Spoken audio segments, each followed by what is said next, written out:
field at Seattle Memorial Stadium. Jay Yeezy and Juan Cotto touching bases with you in the first round of the State 3A playoffs. The O'Day Fighting Irish, the number 2 seed, are taking on the Auburn Riverside Ravens, the number 15 seed, on your community radio station, Rainier Avenue Radio World. Jay Yeezy. Yeah.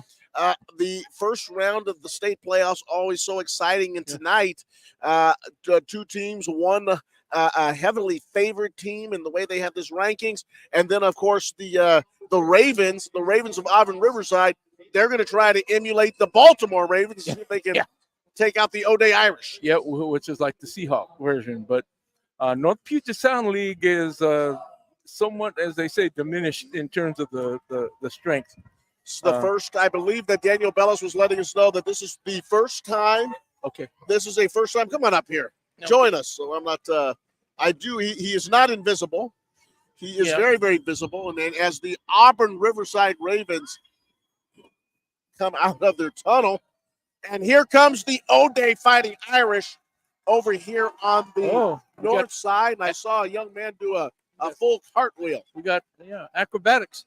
As Daniel was saying, and you were saying, this is the first time Auburn Riverside has ever been in a playoff. And they're relatively new school, Auburn Riverside.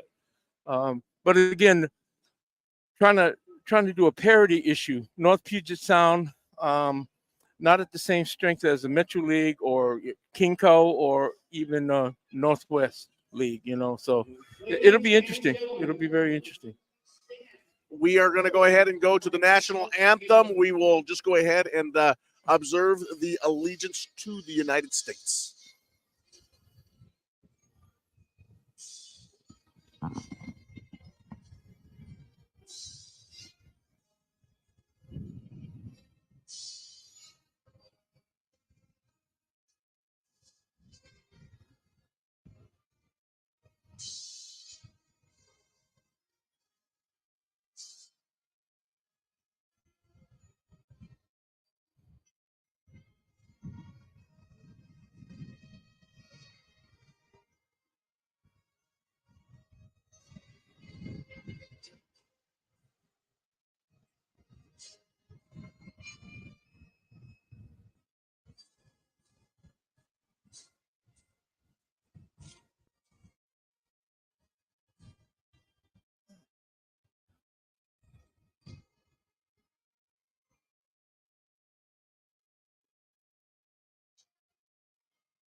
Right.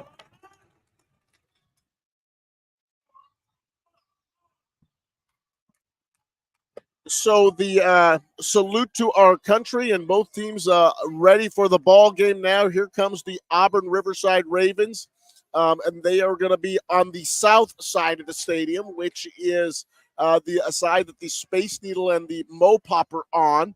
We are on the north side of the stadium, so if you think of Queen Anne Hill, we are over here. People in the Space Needle can look down, and they get a free view of the ball game if they want to. Tonight, what do you think are the keys for this Auburn Riverside club if they are to pull off an upset? Well, they've got to stop. First of all, they've got to stop O'Day's run. O'Day's certainly that's the biggest feature of their team. They got that All-American candidate Jason Brown. It's going to be tough. Again, we know how O'Day plays. I mean, it's almost unfair because we know how they play. And my understanding is they're probably, when you talk in terms of record, Auburn Riverside is kind of barely eked out a place in this playoff. Again, representing the bottom half of the North Puget Sound League. The lights starting to take effect here, and obviously in the northern hemisphere, past the 45th parallel, which we are. That, of course, is halfway between the equator and the North Pole. Right. I think we sit at the 47th parallel, 40-something. 48th. We're the 48th parallel. Yeah. Well, let me tell you something. The lights start to go down at 5 o'clock, and obviously daylight savings time is in effect. Auburn Riverside is kicking off to the Irish, and let's see what happens here. Here goes the kick from Auburn Riverside. It's fielded at the about the 3-yard line as the return man turns it up the middle, gets a couple of blocks. He's out past the 30-yard line. Wow. And that is where O'Day will start at about the 31-yard line. And that was Sage Rosenfeld, I believe. About a 30-yard return. I always call him, his name's not Sage Rosenfeld. I was a Sage Salapek. I always go back to that quarterback that played for the Redskins many times. Sage. Great name, by the way. Yeah, Sage. And O'Day's going to start the ball on the 31-yard line. And there's Jason Brown with his long dreadlocks sticking out of the back of his helmet. Deep set. And deep set eye. Nothing new. And we've seen it before. He's got Ryan Phillips in front of him. Brown gets the ball. He runs to his left, explodes out of the hole, and he's brought down by a host of Auburn Riverside defenders. And I saw him after a gain of about 6 yards. It looked like number 4, Jeremiah Epperson, was the one over there. That was the safety, who was a well-built kid, and he was trying to track that play down. Yeah, he did a good job because had Jason turned that corner, there was nobody else. Their corner was gone. He had been swallowed up. Auburn Riverside lines up in a 4-4-3 defense. It is classic. You can see the cover 3 that they're in as the give is to the fullback right up the middle. Yep. Fullback goes up the middle. That was number 8. That was Ryan Phillips, and he explodes for about 12 yards and an O'Day Irish first down. 4-4-3. If you break through that first and second cross, there's very little opposition with that 3 deep because they're spread across the field. He made that nice cut up field, and he gained, 20 yards or something? Got about 12 yards on the play, but it was an explosive play nonetheless. The fullback right up the middle. The Irish bring the ball, split back. The give to Jason Brown. He turns the ball up, and there he goes. He's gone. He breaks a tackle. He got wow, good tackle. He's going to pick up about 19 yards and an O'Day Irish first down. It's almost like he knows where to cut and when to cut because he made that nice cut and got away and broke off a nice run. They have him listed, Jay Yeezy. They have him listed as 5'10", 203 pounds. He might be closer to 2'3". I don't think he's 5'10". I think he's a little shorter than that. He is. He's got a low center of gravity, and that's like trying to chase down a water bug out there. Yep. Here's a toss sweep to Jason Brown. He celebrates to his right, gets through 2 defenders, and there he goes. He breaks the tackle of Epperson. About 12, 13 yards or more. And this is just, like you said, it was going to be O'Day just running the ball straight down the field. Yep. If you just joined us, it is 10 minutes and 9 seconds in the first quarter. We are about 2 minutes into this ball game.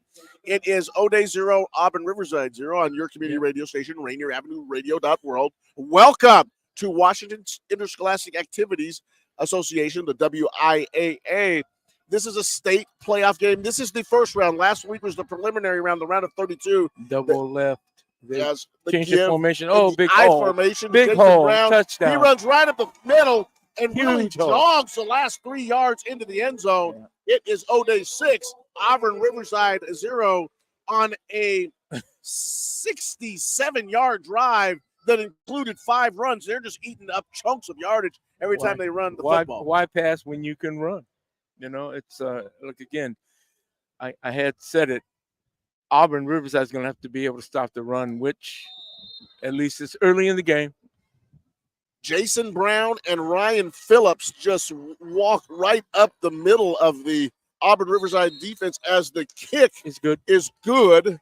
And that's by number 35 for O'Day. And I should know his name by memory by now. I just checked these notes just to make sure. I believe that's Owen Livingston. Livingston, right. Is that right? Did I get that right? I did. Yep.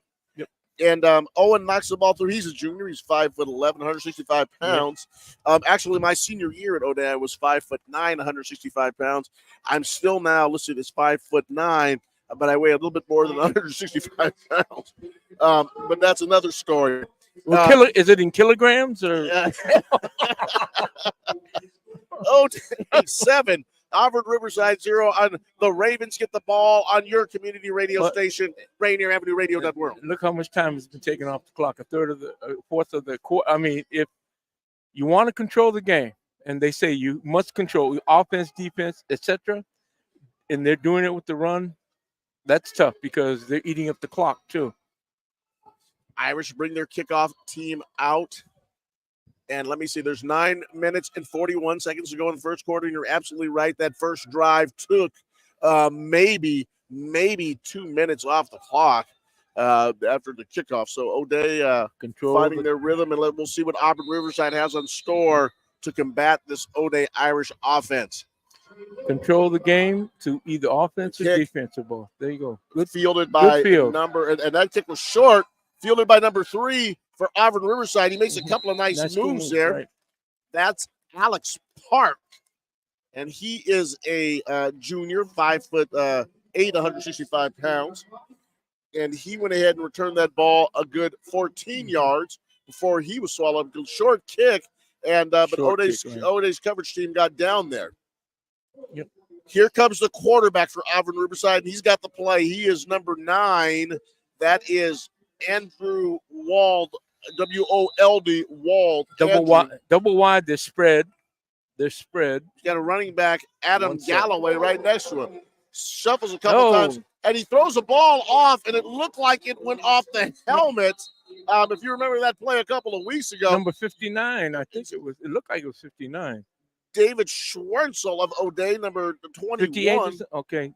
But it went off of his helmet, it looks like, and a flag comes out late. And then an Auburn Riverside player had his helmet, like it came off, and he went right off the field with it. So a personal foul penalty is called against O'Day. They're calling that a face mask. And that's a big 15-yard penalty in the first play of the game. One of the Irish hands must have got up in the face mask and pulled the helmet off. Pushed it off. So what's the difference between a face mask and a hand in the face? Face mask is when you actually grab the face mask and with the intent to pull it. Yeah, but they got those plates in front, those visors in front. It's hard to grab the face mask. I never did that, but and Edwin Bailey never held either. The give is to the running back, number 8. Loss. Oh, he got to the line of scrimmage. That is the captain, Tyron Uni Tuatela. And he gets dragged down after about a gain of a yard. We'll give him a yard on that. O'Day, again, nothing different, nothing new. They're in that 4-4, and they sometimes change it to a 4-5. 3 wide receiver rolls right. His running back is to his right. Single receiver to the left. He rolls to his right. He's looking downfield, throws, and he's got one. Right. He's got Good one. catch. That was a nice catch by number 1, Andrew Schroeder. And he runs out of bounds at around the 46-yard line. 6-7 yard catch. Nice little completion. Oh, they said that was out of bounds. So if I was to go back and look at the replay, it looks like his foot hit out of bounds, and that caused the incompletion. It was a nice catch, just couldn't get the feet together. Well, I thought I saw him kind of move the ball around in his hand, so I don't know. Wald brings him up to the line of scrimmage. He's got 2 receivers to his left, 2 receivers to his right. He's got his running back to his right. He's looking downfield. He's trying to throw down the seam, and that ball is knocked away. Whoa, almost intercepted. Number 4. Kean McDonald came out of nowhere. Yep. He tracked back. Yep. Looked like O'Day was in more of a cover 2 shell, and the cornerback went back and knocked that ball down. But on that pass, the quarterback should have thrown the ball to the outside shoulder, towards the sideline side. You never want to throw inside, especially on a route like that, because that was a seam route. You need to throw to the outside. Seam meaning he's coming up between defenders. Got to throw to the outside. You can't throw it to the inside. They react too fast. Well, remarkable quickness by McDonald. Knocks the ball down. Reacts. And now here comes a punt from Auburn Riverside. They were helped by the penalty. And let's see if they can get a punt to flip the field position with 8:46 to go in the first quarter. Oh, I'm glad you mentioned field position. That's a big one in the playoffs. Yep. Number 16 is their punter, and that is Harlan Bihar. Harlan Bihar is the punter for the Auburn Riversiders. They only got the Ravens. Interesting formation. They only have 1 force guy out there. Oh, okay. This interesting formation. Floating punt. The ball is off, and they held up the punter, so the flag wasn't thrown. McDonald's got the ball at the 31-yard line, made a number of moves. If he gets around that corner. There he is around the corner. He's at the 40. He's at the 45. He's at the 50. The 55, the 40. He's now at the 30. Oh, my God. T.M. McDonald's going to score. T.M. McDonald's going to score a touchdown. O'Day up 13-7 on a 70-yard punt return with no flags by Kean McDonald. Hold it. Well, the referee back here is waving his arms. I don't know what that means, but Kean McDonald took the ball and ran to his left. He got behind the fence. Touchdown. He cut back at around the 45-yard line, and he scampered all the way to the end zone. Right. And just like that, O'Day is up 13-0 with an extra point to come. And Coach Jay Yeezy, this is probably about as start as Auburn Riverside could have wanted. When I looked at their punt formation, they're all doubled and crowded down on one side of the field. They only had one guy out there to be forced.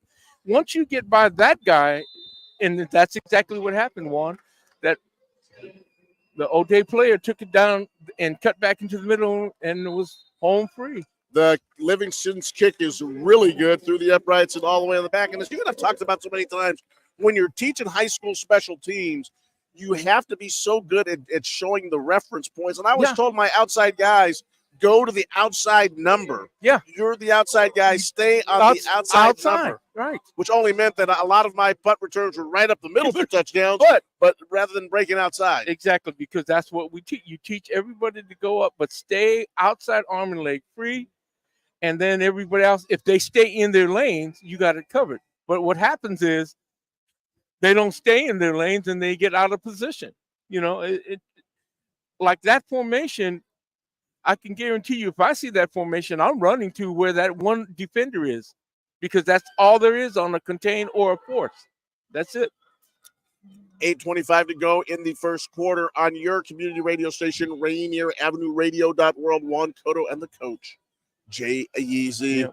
A beautiful night here in Seattle. If we look a little bundled up, it's a little chilly out here, ladies and gentlemen. We are I've got my neck tied all the way up and keeping my turtle all the way up to make sure that I'm protected. Got a nice warm sweater on here, and it is a little tiny bit.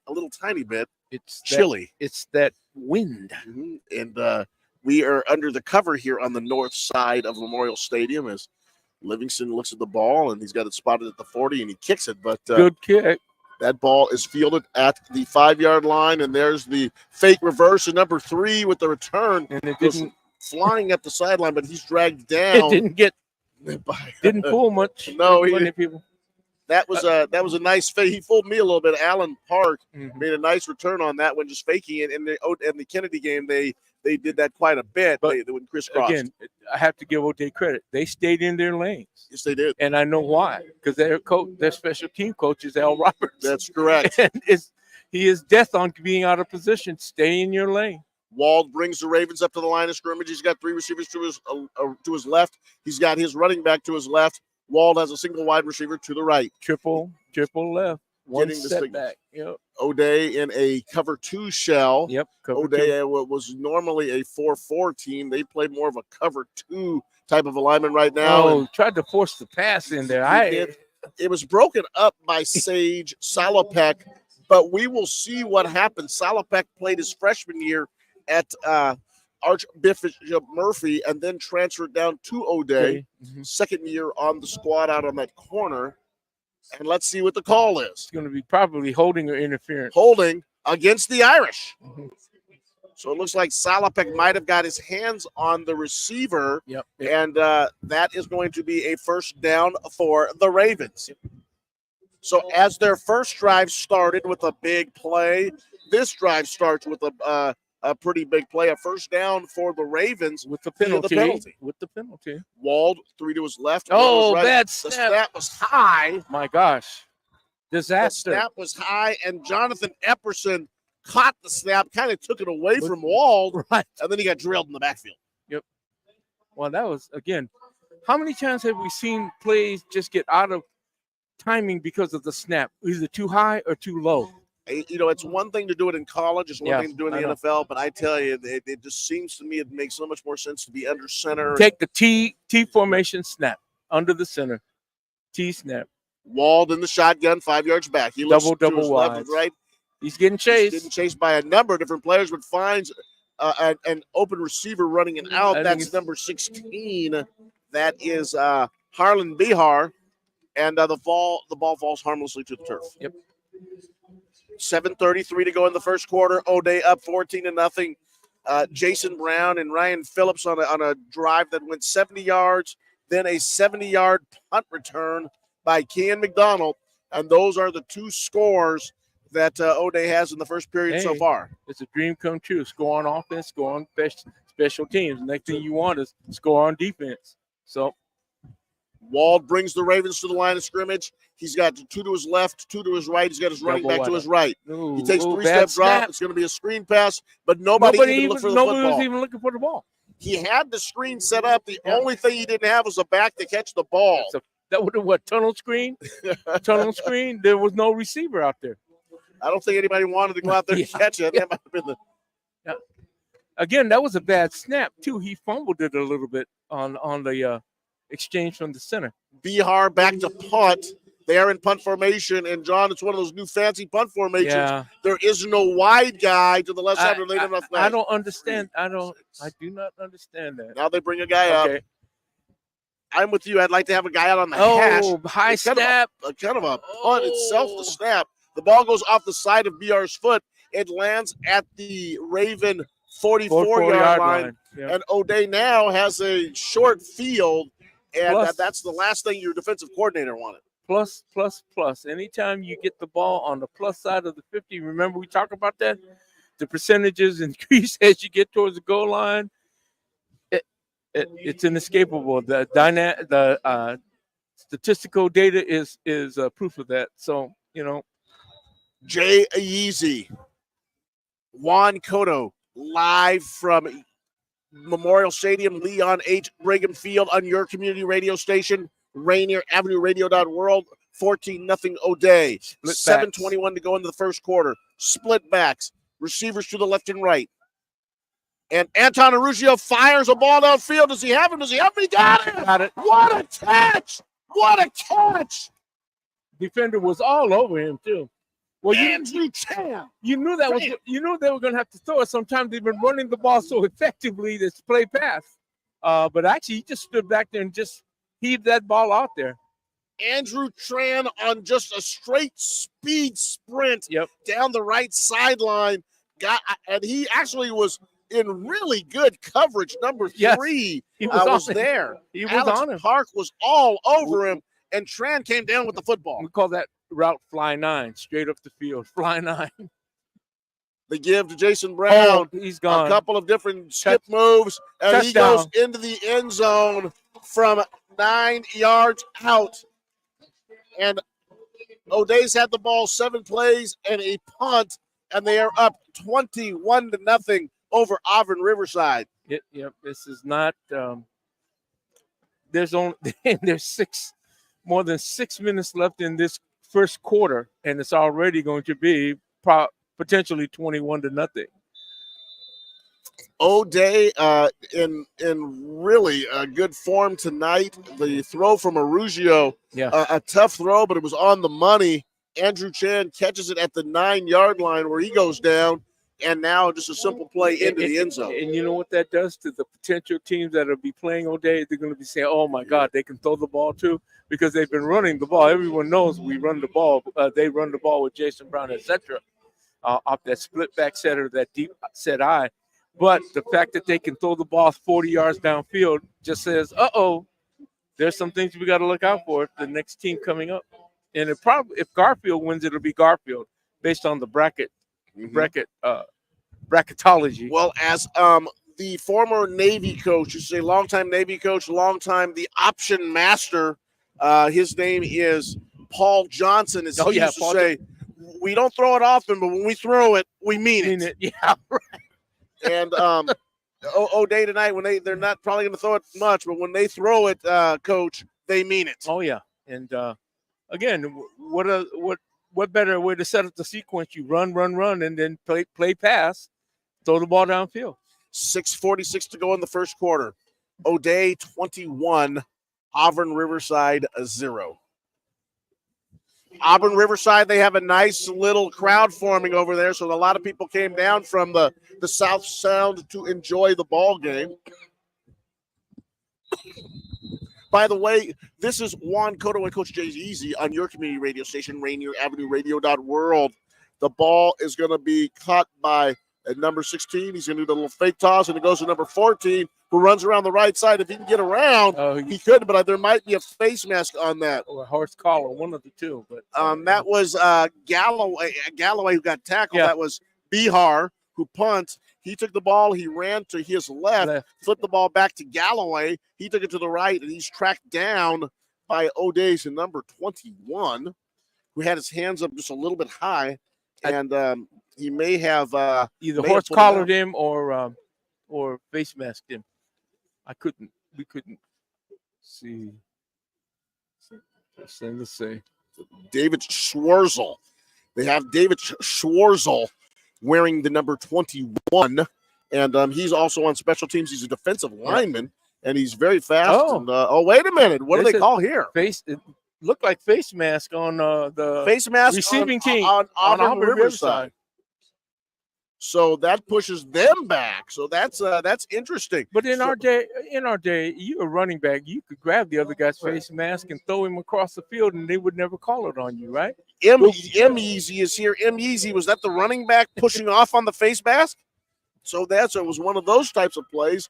As Wald brings his team to the line of scrimmage, three receivers is left, fakes, hangs, and throws it to his wide receiver on the inside, which was quickly taken down by Kian McDonald. That was number 3 once again for that was Alex Park with the catch, and he's got to come out of the game because his helmet came off, and he gained about 2 yards. Yeah, because he ran flat to the line of scrimmage. He should have gone upfield. I was wondering what he was doing because that was interesting. And when you're a heavy underdog and you're going up against a team better athletically, those are the types of plays that make sense. A ball control passing game, if you're going to stay in the ball control passing game if you're going to try to throw the ball. Yeah. And that was the type of things that let's see if they can put a couple of those together.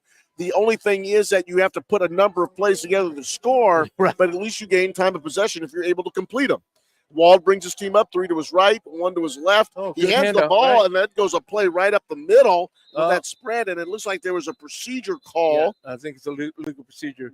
But Mike, and that guy's name is Mike Patia, P-E-T-A-I-A, Patia, he actually gained about 6 or 7 yards on that play. The officials are conferencing. And they're looking at the spot. Now they're coming over, and it's going to be a legal procedure. Moving early on the offensive line. And M-Easy's eyes, he can really see this. So he's watching this thing like a hawk, and he's showing me the calls before this ever happened. So nice job over there from our bench. Our bench is calling the calls.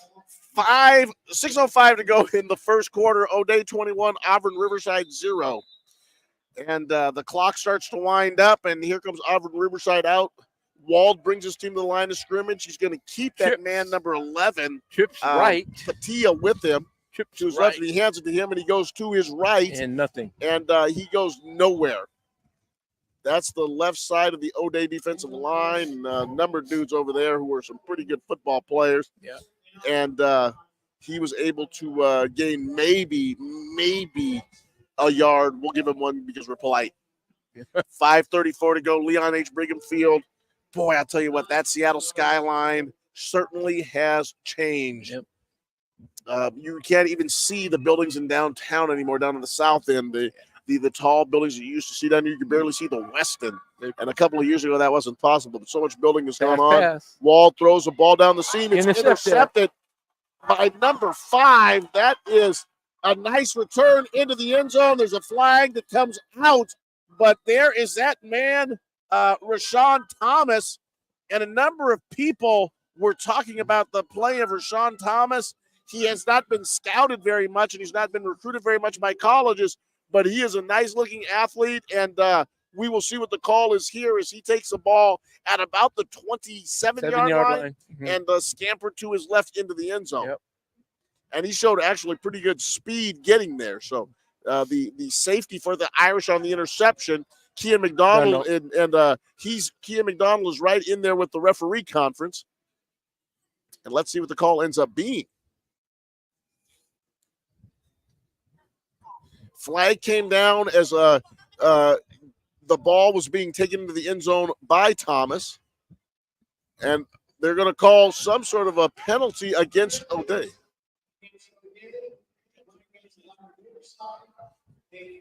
Call a face mask. It looked like offsetting penalties.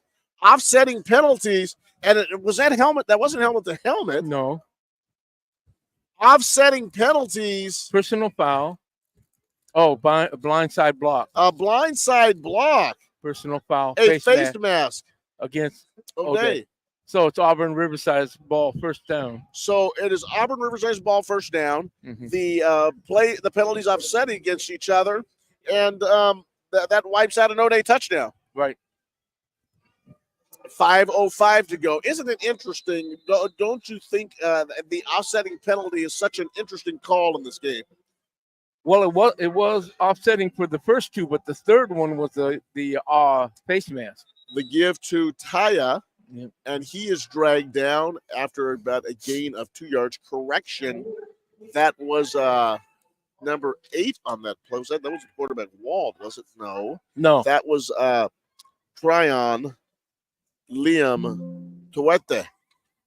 And I'm going to just call him I'm going to call him LT?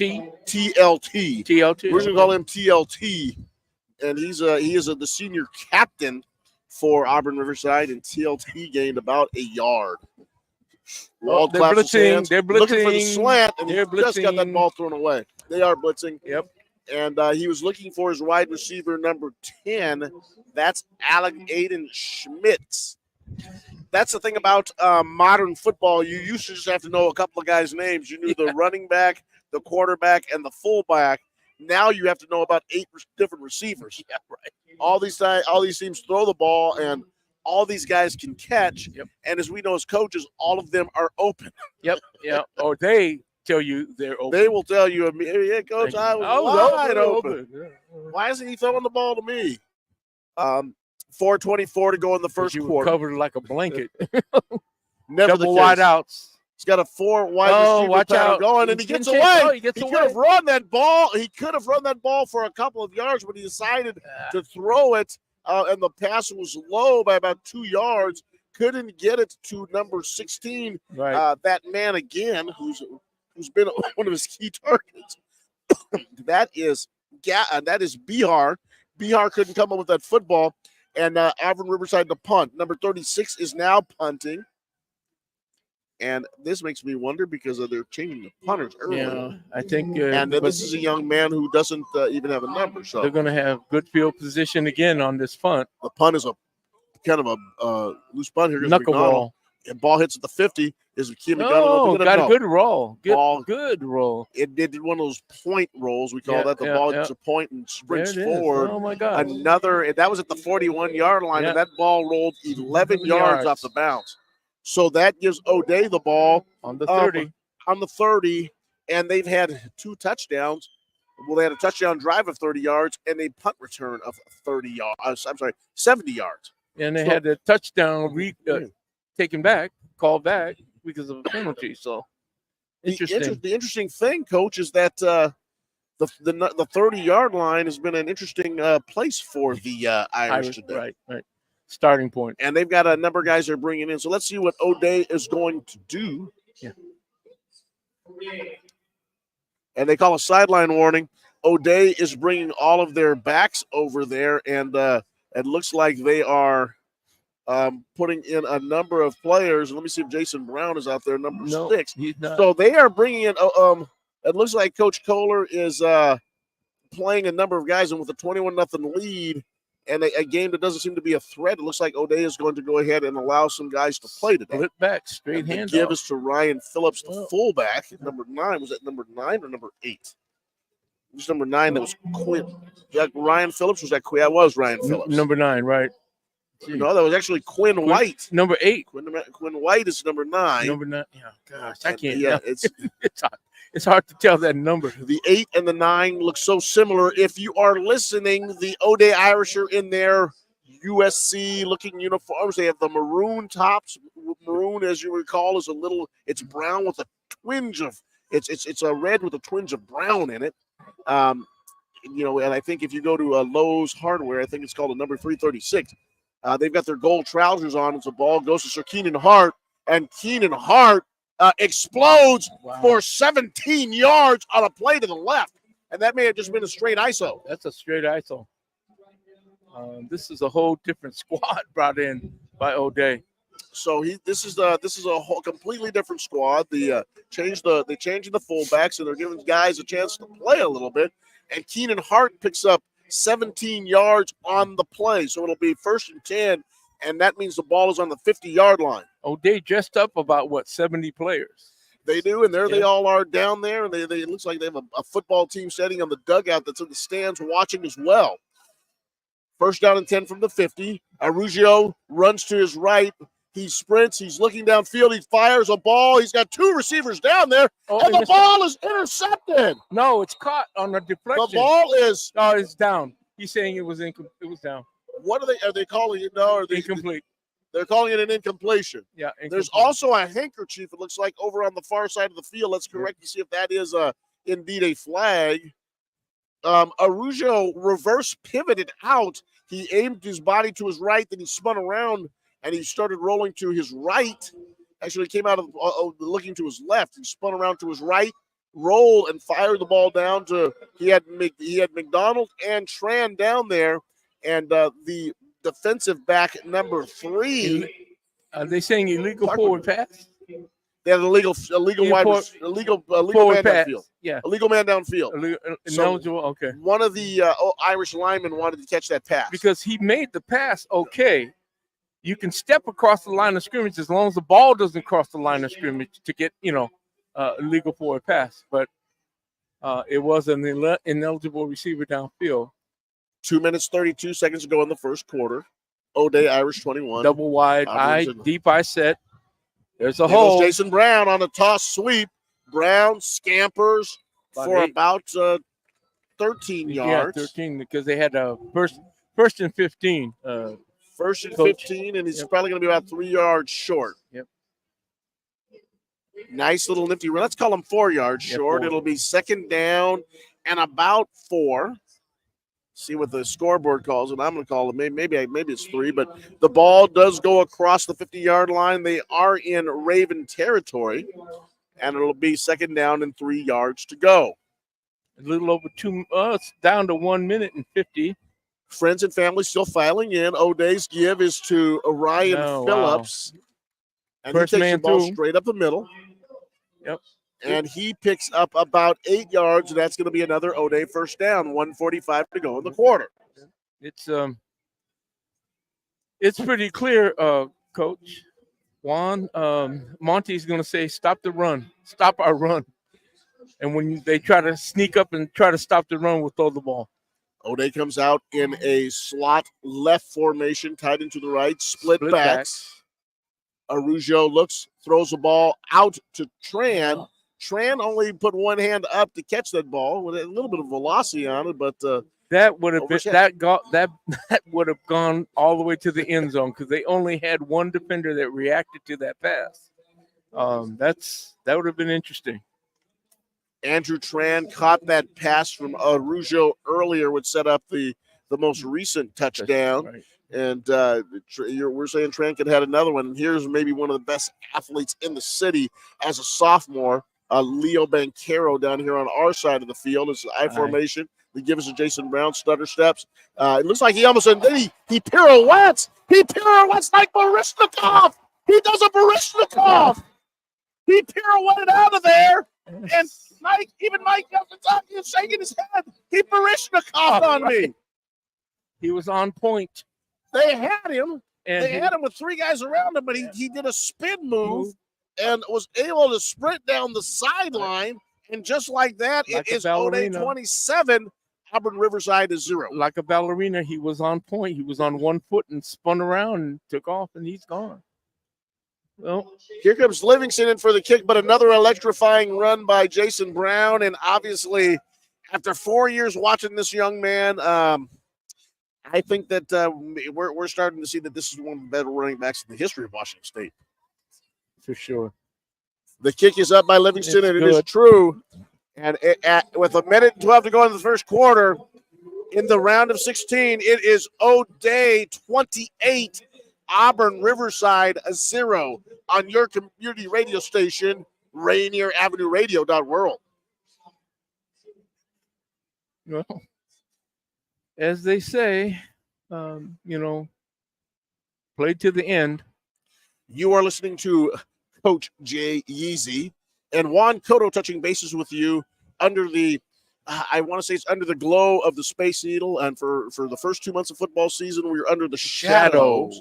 But now we are under the glow of the Space Needle, as the Space Needle is glowing in the background, some 282 yards away. Right, and this is Friday night under the lights. Where else would you rather be than watching a little high school football? And this is, I can't even call this a matinee because it's dark out here. It's it's turned into a nighttime contest. Yes. But O'Day is up now 28-0 in the first quarter.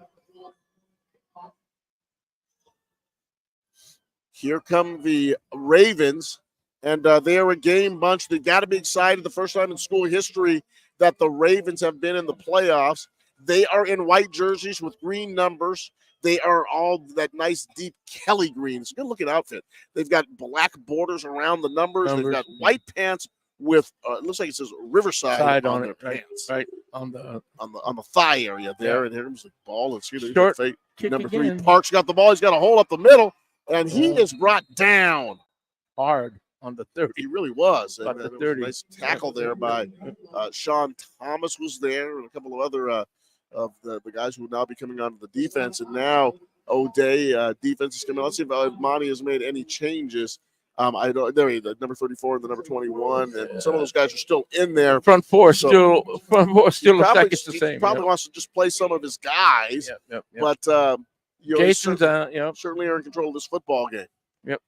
At least as it is early on. The Riverside Ravens come up here to the 20-yard line where they start this drive. Wald claps his hands, and the give is to Tatea, and that doesn't go anywhere. Nope. O'Day's got that one diagnosed. That actually was number 8. I'm sorry. It's number 8 with the carry. That was TLT on that carry. Okay. TLT picks up maybe a gain of an inch. 2nd down and 10. 40 seconds to go in the first quarter.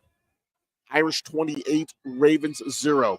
Then that 4-4-2. Wald 4-4-2. looks. He's got the slot receiver. Oh. Wald hit the slot receiver, Bihar, and he was just driven into the ground. Yeah, he's going down. 16. Bihar is down. That was Kean McDonald. Just laid a lick clean on Bihar. It's a clean hit. He didn't spear him. He didn't use his helmet. His body to body. To his credit, and I'm sorry. I mean, even at my advanced age, I'm walking off the field too. Yeah, I'm not laying down. BR. I have a lot of respect for that young man. Took a vicious hit, and he gets up and he's walking off. He's trying to get his inventory all back in order, and he jogs off the field, and good for him. Because he was hit from behind, he couldn't defend himself with his arms or hands or whatever. So he took a full blow. Love to see his teammates go shake his hand and pat him on the back because he did tough that one out. Yes, he did. More power to him. 15 seconds, 14 on the clock. I think that Auburn Riverside's going to let the clock run out, and then they can go ahead and change the side and start going towards the west side. Try to regroup. They haven't been able to get the ball out pass-wise. They haven't been able to run effectively, so they're going to have to make a decision. It wasn't exciting. It was a very, very exciting first quarter for the Irish. Right. I'm sure when they left Auburn Riverside today, I'm sure the kids probably had an illusion that they could come down here and maybe pull off an upset. But how do you how do you get these kids to respond, Coach? And you and I have both been in this situation. How do you get the kids to continue to fight in the second quarter after they're taking a little bit of a licking? You got to do a psychological thing. Hey, pride. Play for pride. Play for, you're representing your school. You're representing your family. You're representing, you got to light that fire because you're decidedly overmatched. They're deep in the North, Puget Sound League. In other words, they're the lower echelon. I don't like to use the term echelon, but they are. They're not they're not even the middle ground of the North Puget Sound. Are they? No, John, they are the champions of the North Puget Sound League. Yes. So these are the champions of the North Puget Sound League. Oh, no, I know why. For folks who have not been following the North Puget Sound League since they've joined since they've joined 3A. Yeah. They have gone 1-7 in the past 2 years in the postseason. This is the only team that's in the North Puget Sound League that's made the round of 16 in 2 years. It was Auburn that I was thinking of. Auburn, regular Auburn, not Auburn Riverside. Auburn Riverside was a fairly decent team. And there's also Auburn Mountain View. Mountain View, right. As that ball from Walden, he tried to hit his wide receiver Park in the just a simple slot out type of route, and the ball went through Tran's hands, which slightly behind him. It was behind him. I'm sorry, went through Park's hands, slightly behind him, and the ball went through. So that will make it 4th down and about 7, and they will come out and they will punt this. And if I'm not mistaken, is that number 36? Is that, or is this that is number 36? Yeah, that's number 36. Whoa, watch out. And the ball is through. It came through as we in the Oakland Raiders game. And I can't believe that was 50 years ago, the sea of hands. That ball traveled through a sea of hands getting out of there. There was at least 4 O'Day defenders rushing on that punt. Kenny Stabler and the Miami Dolphins and Bob Greasy in Oakland, Alameda County Stadium, and the media nicknamed that game Super Bowl 13 and a half. and that was and people forget that was the AFC semifinal, right? And they had labeled that the Super Bowl 13 and a half. And then guess what happened? The Pittsburgh Steelers didn't hear about it, and they won the conference title and ultimately beat the Minnesota Vikings for their first Super Bowl. Right? They give us Jason Brown straight up the middle. Pretty crowded. Falls forward for about 3 yards. Then I apologize to Auburn Riverside for putting them in a lower category, but it kind of indicates the strength of the North Puget Sound League, which has somewhat decidedly gone down in terms of the level of competition. Number 52 on that tackle, that is Frolin Hibbard on the tackle. Here goes the throw out to Kean McDonald. He catches the ball, tried to break the tackle. He did get the first down. There's a flag. Arugio threw that ball. Actually, that's a changing quarterback for the Irish. This is Luke Dana. Wasn't he conferencing? Yep. Dana, wasn't he the one? Wasn't he the starter? He was a starter, and he was scheduled to start the first game. And on the Wednesday before the first game against Union, he had an ankle injury in practice. And it required, I think, surgery. It was surgery. He walked out of surgery 3 hours before the game, and he was standing on the sideline against Union. Mm-hmm.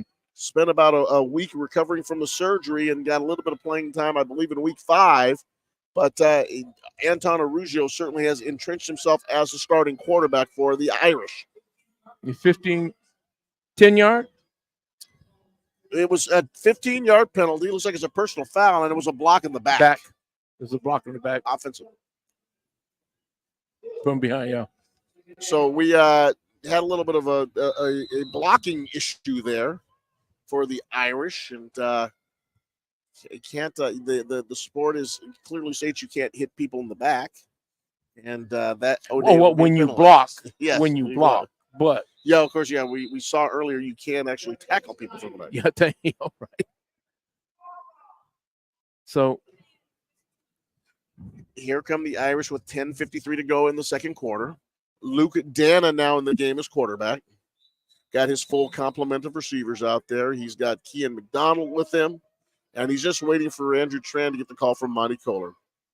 Kohler taps him on the back, sends him out there, and here comes the Irish to see what they will do here. 2nd and 21. What is your favorite 2nd and 21 play? Fake it to Mr. Brown and throw it deep. Let's see what he does.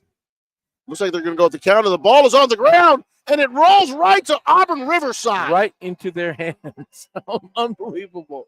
So Auburn Riverside picks up the fumble. It was just a really poor exchange between Dana and Brown, and the ball is on the ground and is picked up by Auburn Riverside, and that is the break they needed. Well, maybe they were trying to fake a handoff. It got bumped because I thought they were going to fake it to Jason and throw the ball downfield. But, well, either way, Auburn Riverside reacted, got the ball. The coaching staff is talking to the quarterback, Dana, right now, and I'll tell you, even though they're up 28-0, that's the kind of mistake that Monty Kohler just does not like. As Wald rolls was right, and he just throws one he just up threw it right in the hand. Sage Salapak. Blocking the back. There was a Sage Salapak got a block on the quarterback Wald, but he was in the back, and there's 3 flags there. Yeah. And they're all, every official is throwing a flag out there.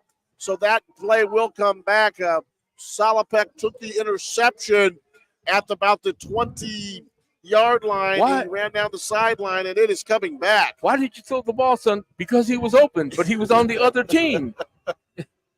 Well, to his credit, he had a couple of large O'Day linemen running at him. Yeah. The O'Day crowd disagrees with the call. But from my angle, you shouldn't block behind the ball carrier. He looked like he was getting by Wald. I don't think they needed to hit him. They didn't need to hit him, but they got him, and he goes down. And I don't think Wald was going to tackle Salapak. No, there was no way. But like I said, he threw the ball because he was open. The only problem is he was on the other team.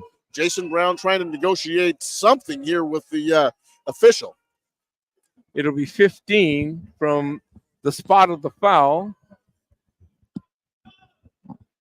So O'Day will start probably somewhere around the 30. We will have I always call him the commissioner of the Metro League, but certainly the executive director of Metro League Athletics, and certainly one of the great athletic administrators in the state of Washington will be coming with us up here at halftime. That is Pat McCarthy, and we're excited to catch up with him and see what's going on. And he and Masavita, they do their show on high school sports in Seattle. And, of course, the executive director of the WIAA, my good friend Mick Hoffman. And that's Metro Sports Weekly. Masavita Murray and Pat McCarthy, they chop it up and talk about different influences right here in our city. And then, of course, the good man Mick Hoffman, as the ball is given to Ryan Phillips, and he just goes scampering right up the middle. About an 8-yard run. They're doing nothing fancy. This is like a bunch of traps up the middle, or as my man Dennis Crehan used to say, fullback up the middle play, and that's all that was. It's almost like a midline sprint. Direct handoff. Everyone base blocks. Hey, let's run up the middle of the field. Luke Dana in the ball game for the Irish as the quarterback. Here comes Giolito Banchero, and better known as Leo Banchero. And you know who his brother is? I don't know who his brother is. Oh, okay. Here comes the Irish Banchero to the right, and we've got McDonald to the left. Luke fakes out of there. He tries to get around, but number 5 good job for the Auburn Riverside Ravens comes across there like Ray Lewis. Yeah. That was Diego Flores. Good reaction, good recovery. Made a nice play, and Diego forces about a 4.5 yard loss on the play. And Irish will now face a 3rd down and 11 as Tran brings the play in. 8:48 to go in the second quarter. O'Day 28, Auburn Riverside 0. The Irish line up in an I formation. That's Jason Brown, and he's got Ryan Phillips in front of him. Double wides. Dana fakes, and they're going to go with the look at that! Look at that! Number 1 for Auburn Riverside, that's Andrew Schrader. He wasn't fooled, and he did not buy any of the fakes. He sprints in and brings down Dana. And Dana, walking off with his head down, said, geez, when I used to make that fake in Little League football, and the guys would buy it, but he had a nothing, right. And Schrader just said, I'm tackling the quarterback. So I'm going to think I'm going to think out of my body, and I'm going to say, as Monty Kohler, let's go back to the run, folks, because the passing has not worked. 3rd down and 11 turns into a 4th down and 21. The run to the right and the kick hits at the 42-yard line. Oh, my God. And that is a heck of a punt by number 35 for the Irish. It's down on the 27-yard line. Over 40 yards. Jeez. And that was number 35. That wasn't Livingston, was it? No, it wasn't Livingston. I'll tell you who that was as I go through my notes here. That was Kellen Schaefer.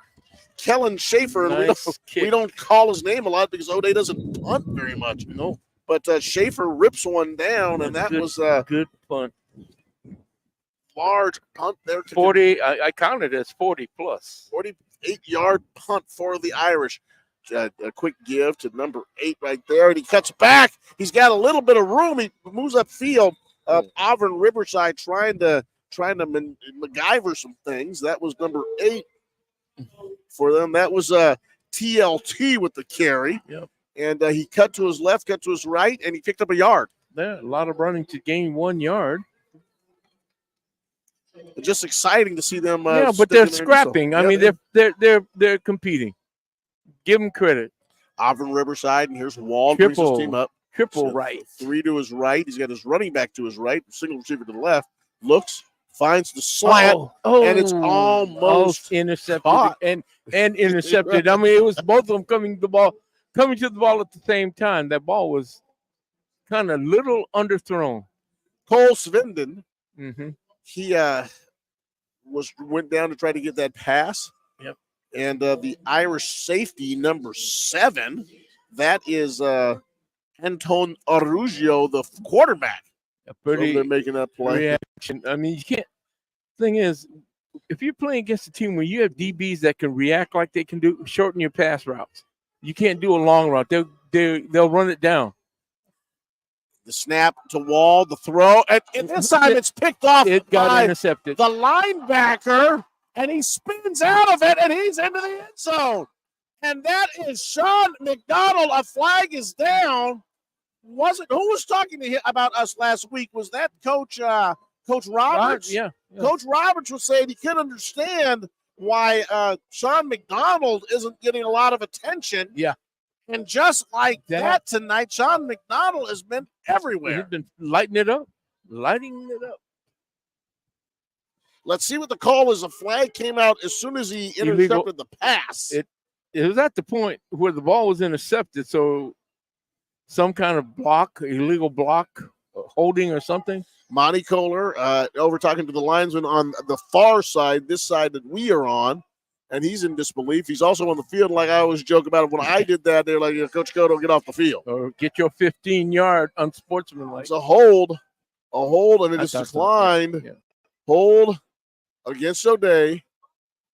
It is first down for the Irish, so the O'Day Irish will start with the ball on the – they're going to give them no touchdown, and the ball is going to come back to the 36-yard line. So they will go 1st and 10. The throw out there from Wald picked off by Sean Thomas, and Rashawn Thomas is showing that he can play a little football. Okay. So the hold came after the ball was intercepted on the exchange. Yes. So it's a 10-yard penalty, but it's 1st down and 10. 1st down and 10. Here comes the Irish on the 36-yard line. Look back. 6:48 to go. The give is to a guy named Jason Brown. He's got a pass hole in the middle. Oh, my God. He's at the 20-yard line. He's at the 10. He's gone. He's just kind of powered down at about the 8-yard line and did kind of a manipulated high step. He just went ahead and said, I'm going to go ahead and high step in. And he scores a touchdown. for the Irish, and that makes the score O'Day 34, Auburn Riverside 0. One play, 36 yards, touchdown. Nothing fancy. Direct handoff. Base. When we say base blocking, man on man, knock a hole open. The back's going to untouched. He wasn't even touched. Owen Livingston in. The ball is down. The kick. That was a bad snap. Good job. Good job on the holder. It was a bad snap. It goes off that new scoreboard they have over here at Leon H. Brigham Field. It is now O'Day 35. When I can do my math, 5 touchdowns. 5 times 7 is 35. Correct. The Auburn Riverside 0. The Ravens. 7 times 0 is 0. 7 times 0 is 0. I mean, math is a cool thing. You are with Juan Cotto. You are with Coach Jay Yeezy touching bases with you on a cool, crisp fall night in downtown Seattle as the O'Day Fighting Irish, the number 2 ranked WIAA team, are taking on the Auburn Riverside Ravens.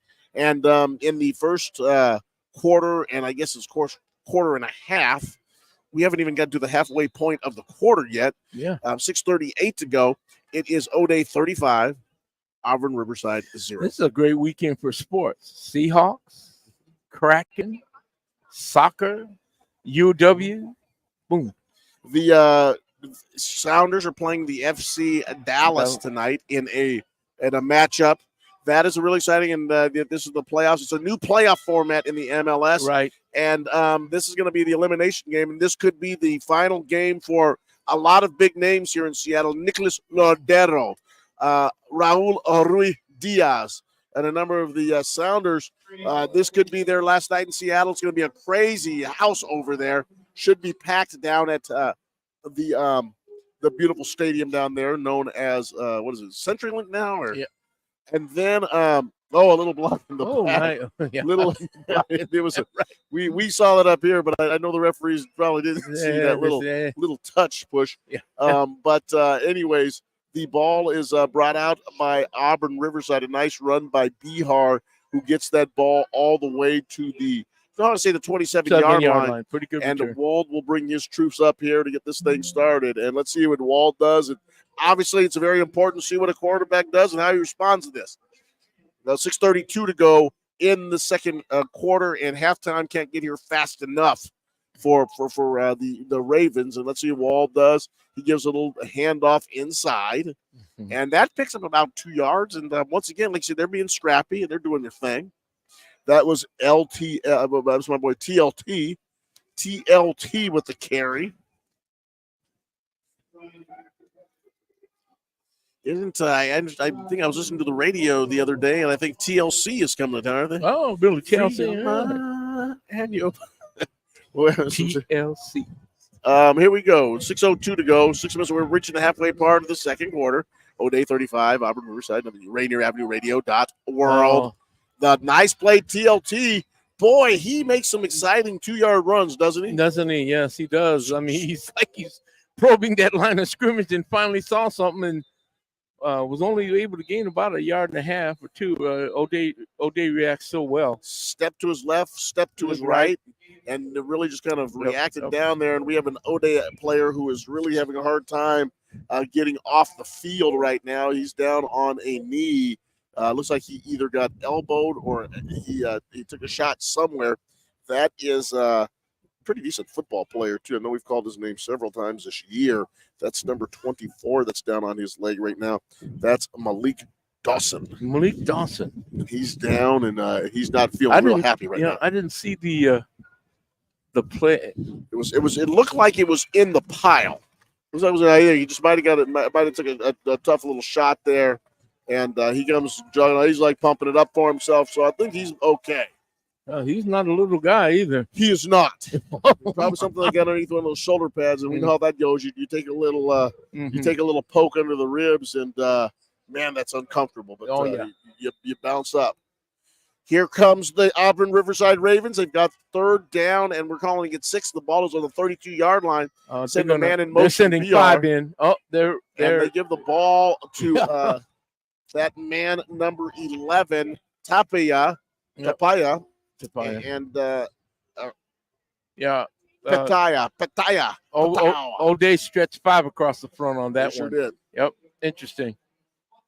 What tells me is Monty's trying to play for field position, trying to hold them down, force them to kick in on the exchange. Again, that's going to get real good field position here again. Here comes a 36 for Auburn Riverside. He's not listed on the roster. Or maybe he's going to turn this over. I found him for you. Eric Harris. Eric Harris. He picks up a bad snap. He kicks it to Kean McDonald. Kean McDonald, the 45-yard line, runs to his left. And he's pulled down by a couple of defenders, but he gets away, and he's skipping and dancing out of there. He goes up. Oh, my gosh. Smashed. He got across the 50, though. Number 15 for the Auburn Riversiders said, hey, man, you've done enough dancing there, pal. This isn't a dance floor. Isaac Mosqueda went ahead and put a little hit on him. He got him. And that said, hey, you're going to have a tough time getting across the 50, and he did. The ball's on the 50-yard line. So that's where O'Day will start this drive with the score 35-0. O'Day over Auburn Riverside. Rainier Avenue Radio.world, bringing the stories of our kids in the community to you on the radio program tonight. This is Metro High School League football. Jason Brown on a counter, and there goes Jason Brown trying to follow his blockers, hopping and skipping and popping and jumping. He picked up 28, 29 yards. He picked up about what? 22 yards. 22 yards, yeah. He is a human video game. Yeah, he really is. He's one of the guys. If you had the little joystick, you'd be moving him around. But what I noticed is he follows his blockers very well.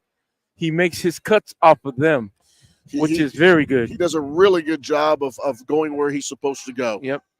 And not getting ahead of the blockers. And he's got some, he's got some big dudes in front of him. Oh, yeah. 404, 403.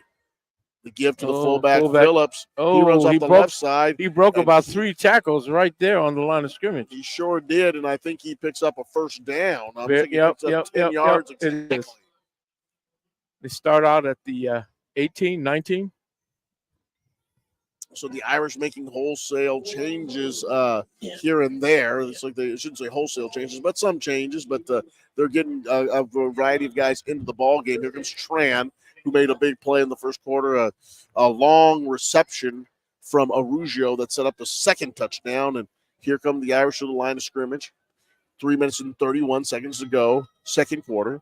First and 10, ball on the 18-yard line. Deep eye. They give us Jason Brown. He's running to his right. He outruns the defender over there. Touchdown. And I think there could have been – I saw that. I don't know if they ever set the edge. Yep. I don't know if the edge was ever set. 68 is the culprit. He's clapping his hands. I think they're going to call it on him. I didn't think he got around on that block, and I don't think the referee did either. So they go ahead and throw the flag, and I actually thought that flag could have been thrown around the 12 or 13-yard line, and they're moving it back. And let me see if they're going to start. That's where they're going to mark it. So they're going to go ahead and say it was a hold. I believe that was on the outside tackle who had the linebacker who was trying to get off of that block. And sometimes they call that, and sometimes they don't. Yeah, it's a hold. And my eyes were good because that's exactly where I thought it was. It's about they're going to move it back to around the 22-yard line. I thought the hold occurred at around the 22. Yep. Or maybe I'm wrong. No, they're spotting the ball. They're spotting the ball at the 13. So they're going to call this first down and 10 to go. The ball is – they're actually putting it – I have it on the 13-yard line. I thought it was a little bit farther up, but okay. I think that they're saying that the play occurred as soon as he was going into the end zone. Okay. But nevertheless, here we go. I formation. Phillips in front of Brown. They called somebody called timeout. Yeah, O'Day. O'Day called timeout. Monty Kohler calls timeout. Yep. And that must mean that time is out. Daniel, are there any scores of note? Yes, sir. On over up there in the Wesco champion Arlington Eagles are playing a game that will have a lot of passing, a lot of long passes in this one. They lead Ridgeline 21-7 at the half. Arlington pulled up early, 14-all. Ridgeline answered quickly. Arlington put another one up on the scoreboard.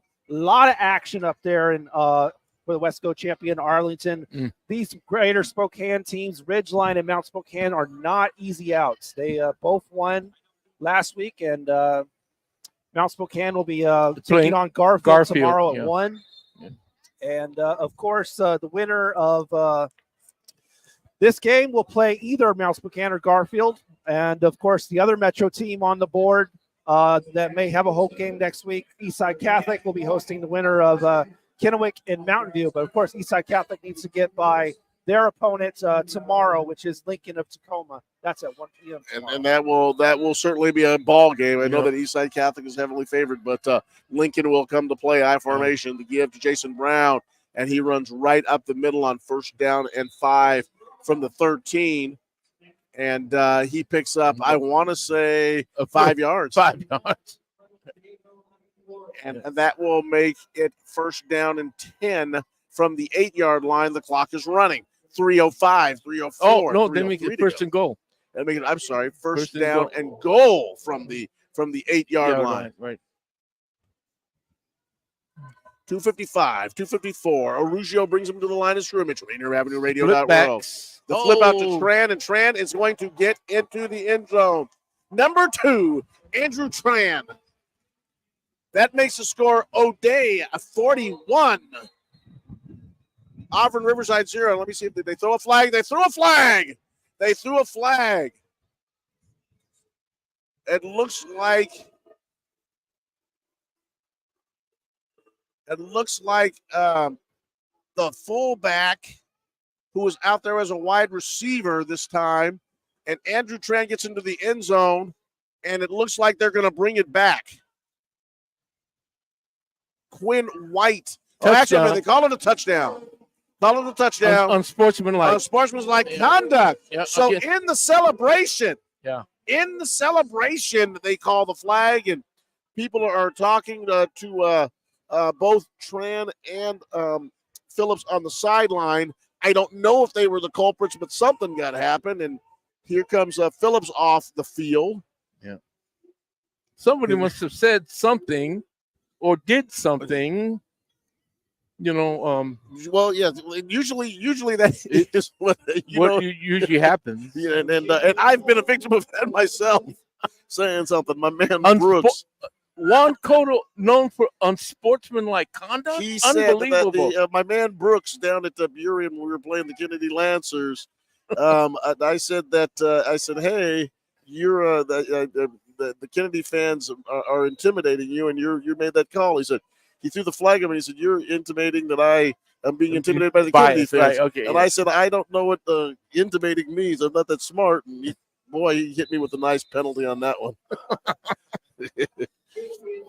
And oh no, the kick is no good. So it's 41. Kick is no good. So it's 41 O'Day. Yeah, it's going to be running clock. I do think it has to be. I know the rule is 42. I do think it is a running clock, however. But that starts in the second half. Right.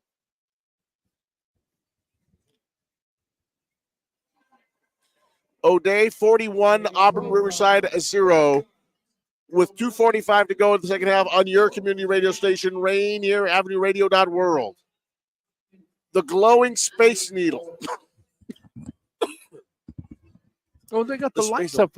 They do. The lights up on the top. Holiday lights. Huh? Tomorrow night, the Seattle Kraken take on the Edmonton Oilers. Got Connor McDavid and Leon Draisaitl coming to town, and that'll be an interesting contest to see if the Kraken, who now are one game under 500, they started slow, but now they are at 5-6, so they're starting to pick things up a little bit. But they lost one of their key players with a cut on his head, a skate blade. Jordan Eberle. A skate blade? Jordan Eberle in a freak accident. I believe it was Alex Wenberg skated on a puck, and he lifted his leg up and accidentally got the blade. And don't tell me hockey players aren't tough. Oh, my gosh. But, of course, the two big ones tomorrow, the two big ones in the city tomorrow, the University of Washington in their number 5 ranking, the Utah Utes are coming to town, and that's going to be an obvious matchup. And then, of course, on Sunday, the Seahawks and the Commanders, is that Bihar? Bihar runs to his nice left, run. and he gets picked up. by a number 31 on a very aggressive tackle Right. by the Irish. Number 31, a little guy out there. Who is that? Let's pick a number. That was actually a nice play. Irish out there fighting. And the Ravens out there fighting. Let me see. 31. I can't. Junior Devin Schlock made that tackle on the kick return. So let's see what Auburn Riverside is trying to do. Wald brings his team up. He's got 3 to his right. He's got his running back to his right. Gives the ball to Patia. Nice run. And he picks up about 4 yards this time. Nice. He's a little bit more of a bull, isn't he? Yes, he is. More of a Patia. He doesn't try to dance around like TLT does. He really tries to run that ball up in there. Takes that ball. Looked like it was an off-tackle slant off-tackle slant. Irish 41, Ravens 0. 2 minutes plus. Your community radio station, Rainier Avenue Radio.world, up on the flagpole here at Memorial Stadium. Flag blowing in the wind. Irish. Triple right. Give to Patia, and he goes and he gets blasted this time. Right at the line of scrimmage. Number of players in there for O'Day. Number 11 was one, though, that kind of grabbed him around the shoulders. Yeah. That was Joseph Furrell on that tackle. I think Monty left his starting 11 out there on the D. Third down, a minute 32 to go. Here comes Wald with the play. He's got his troops all ready to go. They all come up. He's going to send 2 receivers to his left, 2 to his right. He's going to keep his fullback, or running back Patia, to his left. They changed up there, and there they go. Yeah, that was not Patia. That was actually number 6 on that carry. Number 6. And right. that is Lance Lamalio. And that play goes for about 2 yards, and that's going to make it a third down as far as Lamulio. It's fourth. Fourth down in about 4 yards. Lamulio is kind of checking his inventory, kind of looking at the ground to see if the face mask still fits. Monty changed that front defensive configuration to 5, which is interesting. The Irish are looking at this punt with about 38 seconds to go. Riverside has a real high snap punt, snap again. but he gets the kick off, and that ball is going to be fair caught at the 25-yard line. Jay McDonald thought better of it. He had man down. And let's see what Monty does with 27 seconds to go. Will he run a play, or will he just down it? 27 seconds. The Irish up 41-0. If I was Monty, I'd have everybody kneel. Let's run out the clock and run inside because it's cold out here. It's cold. The wind is blowing. It is going to be a little chilly, I'm sure. Does Garfield go to Mount Spokane tomorrow? No, they play here. They're playing here tomorrow? No, they will be at Mount Spokane. Garfield is the 12th seed. Oh, so they got to go. So they're going to. You talk about. I have a feeling it's going to be a little bit chilly out there in Mount Spokane.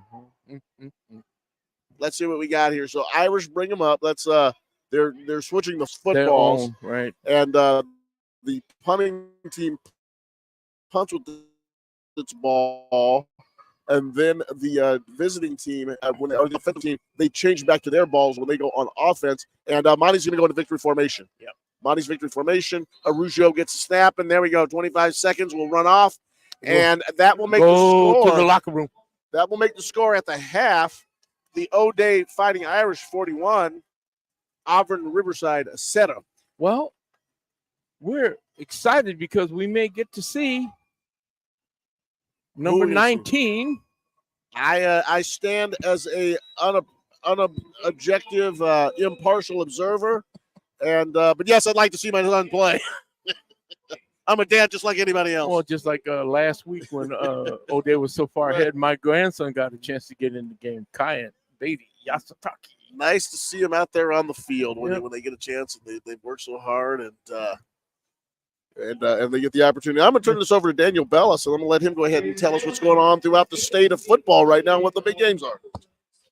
All right, so there you can take a look at the bracket real quick, and you can see that that, of course, at the half up there in Arlington, the Wesco champions lead the Ridgeline Falcons 21-7. And on the bottom of things there, you can see O'Day is pitching the blowout there against Auburn Riverside. Actually, that should be updated. That should be 41-0. So we can get that fixed real quick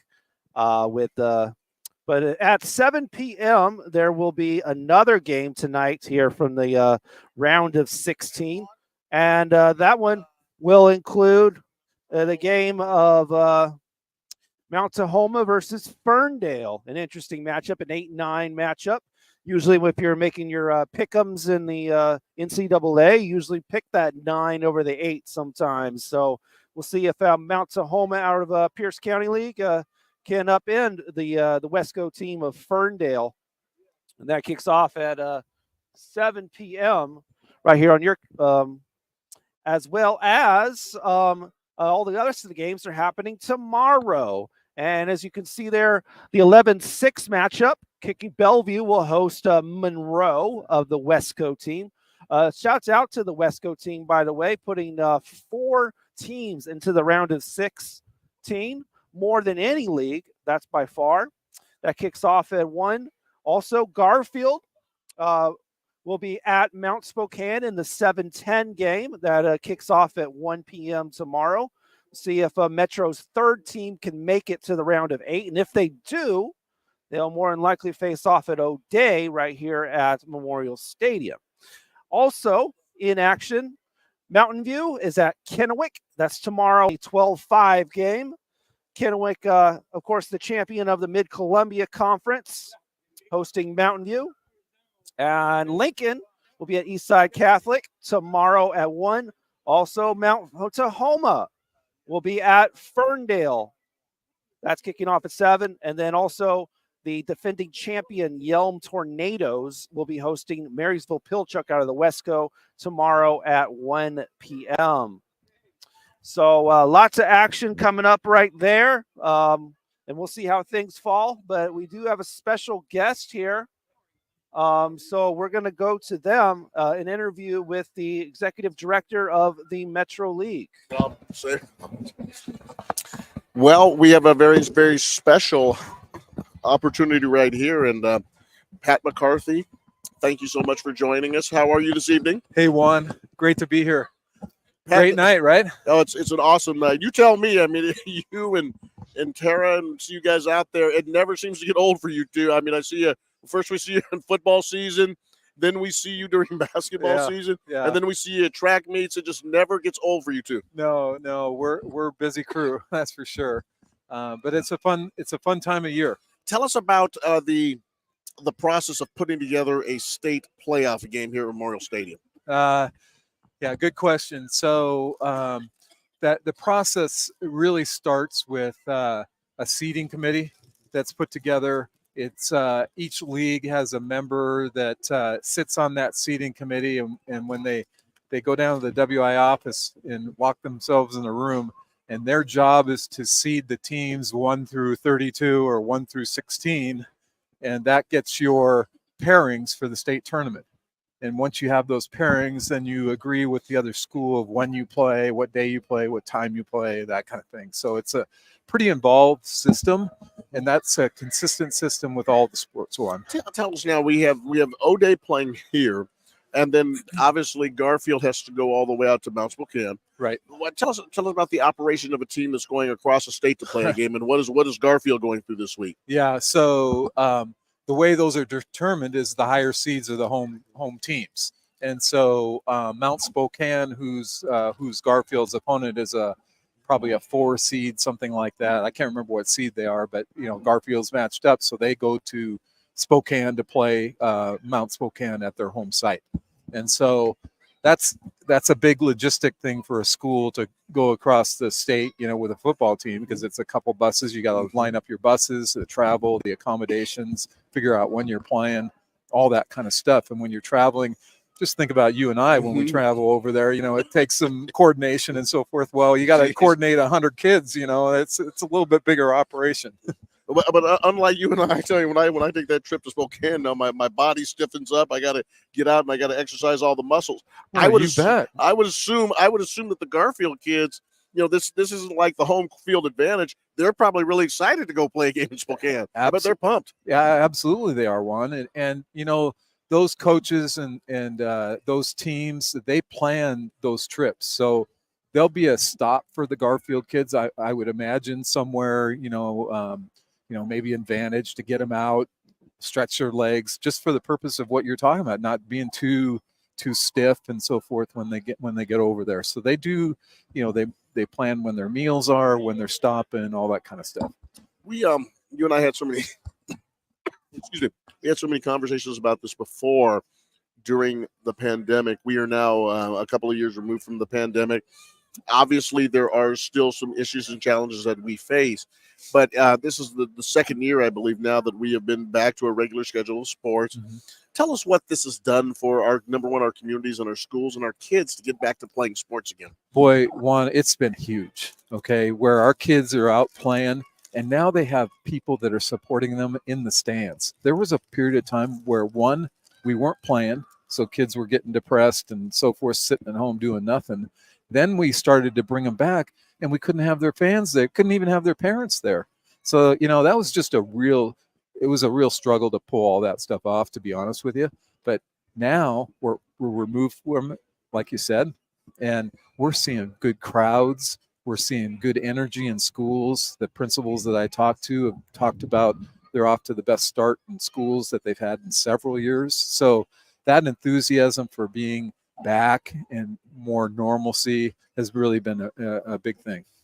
We obviously we're in the midst towards the end of the fall sports schedule and the championships and sports are starting to come to close, but you have the big winter of basketball and wrestling, and tell us about what we'll see here in the Seattle Public Schools in the Meto League during the winter months. Yeah, you're right, Juan. Is just that we are at all the culminating events for fall sports, which is really exciting.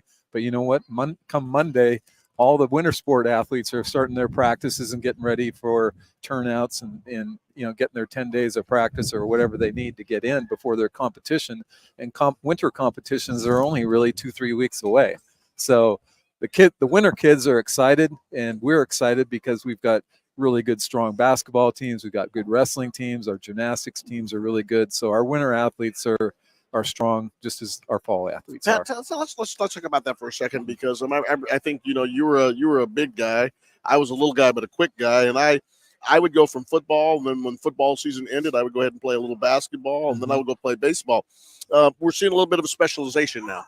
Kids are playing maybe just football, and then you have a group of kids that play basketball, and you have a group of kids that just play baseball or they run track, and we're not seeing as many of the three-sport athletes as we used to.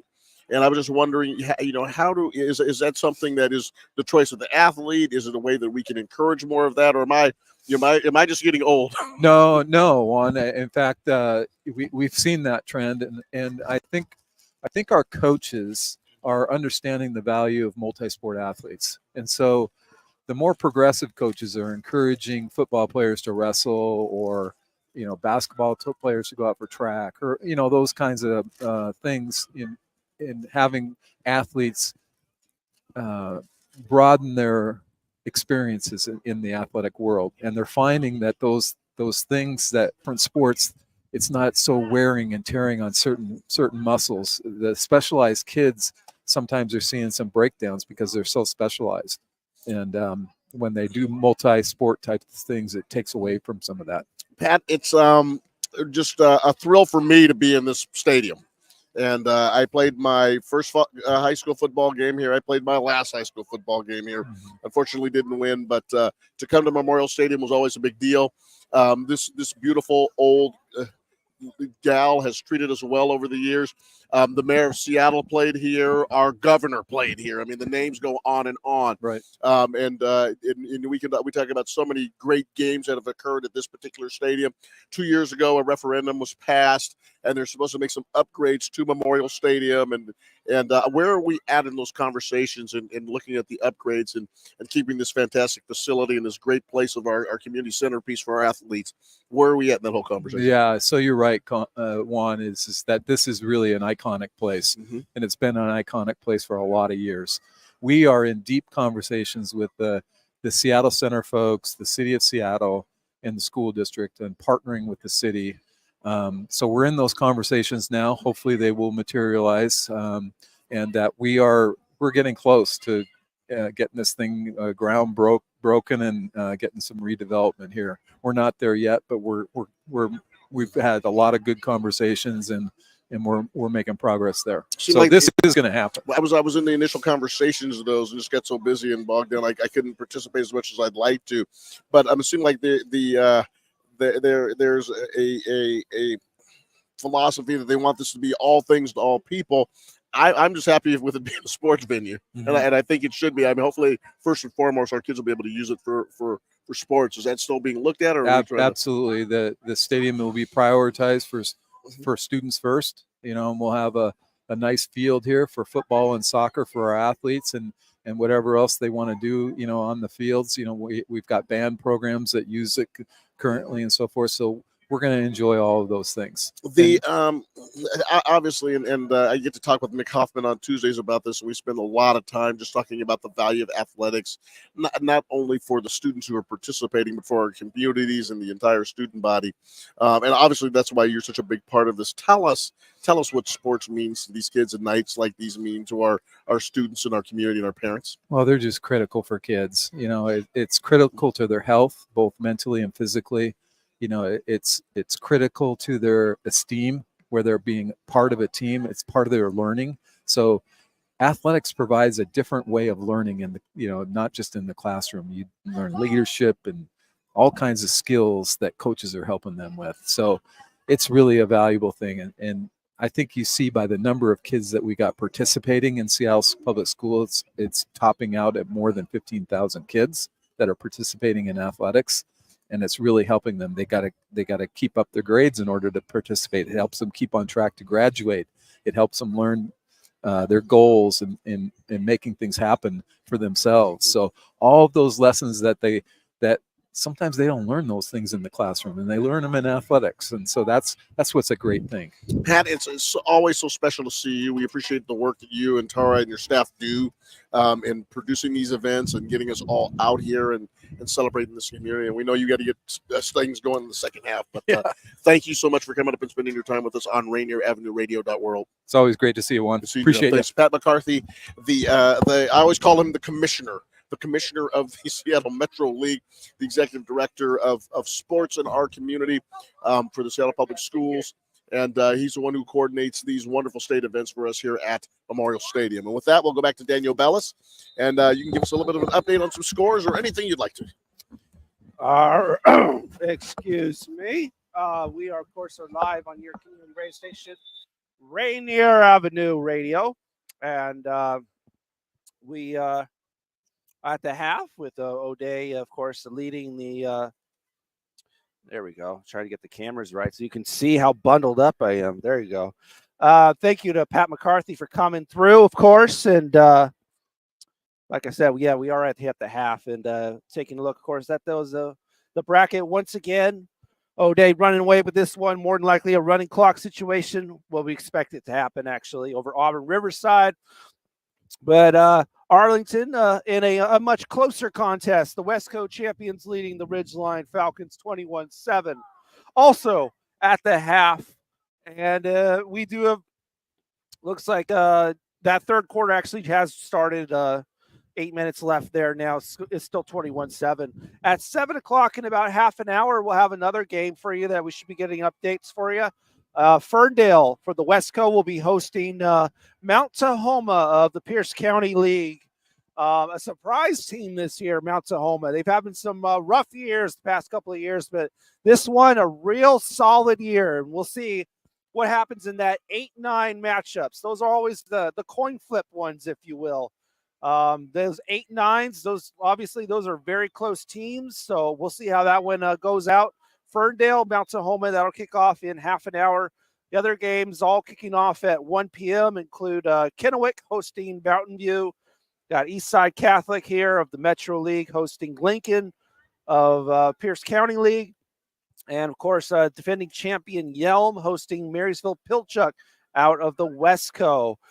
Bellevue, champion just a couple of years ago, will be hosting Monroe, also at 1 p.m. And, of course, Metro Team Garfield will be traveling to Mount Spokane, also kicking off at 1 p.m.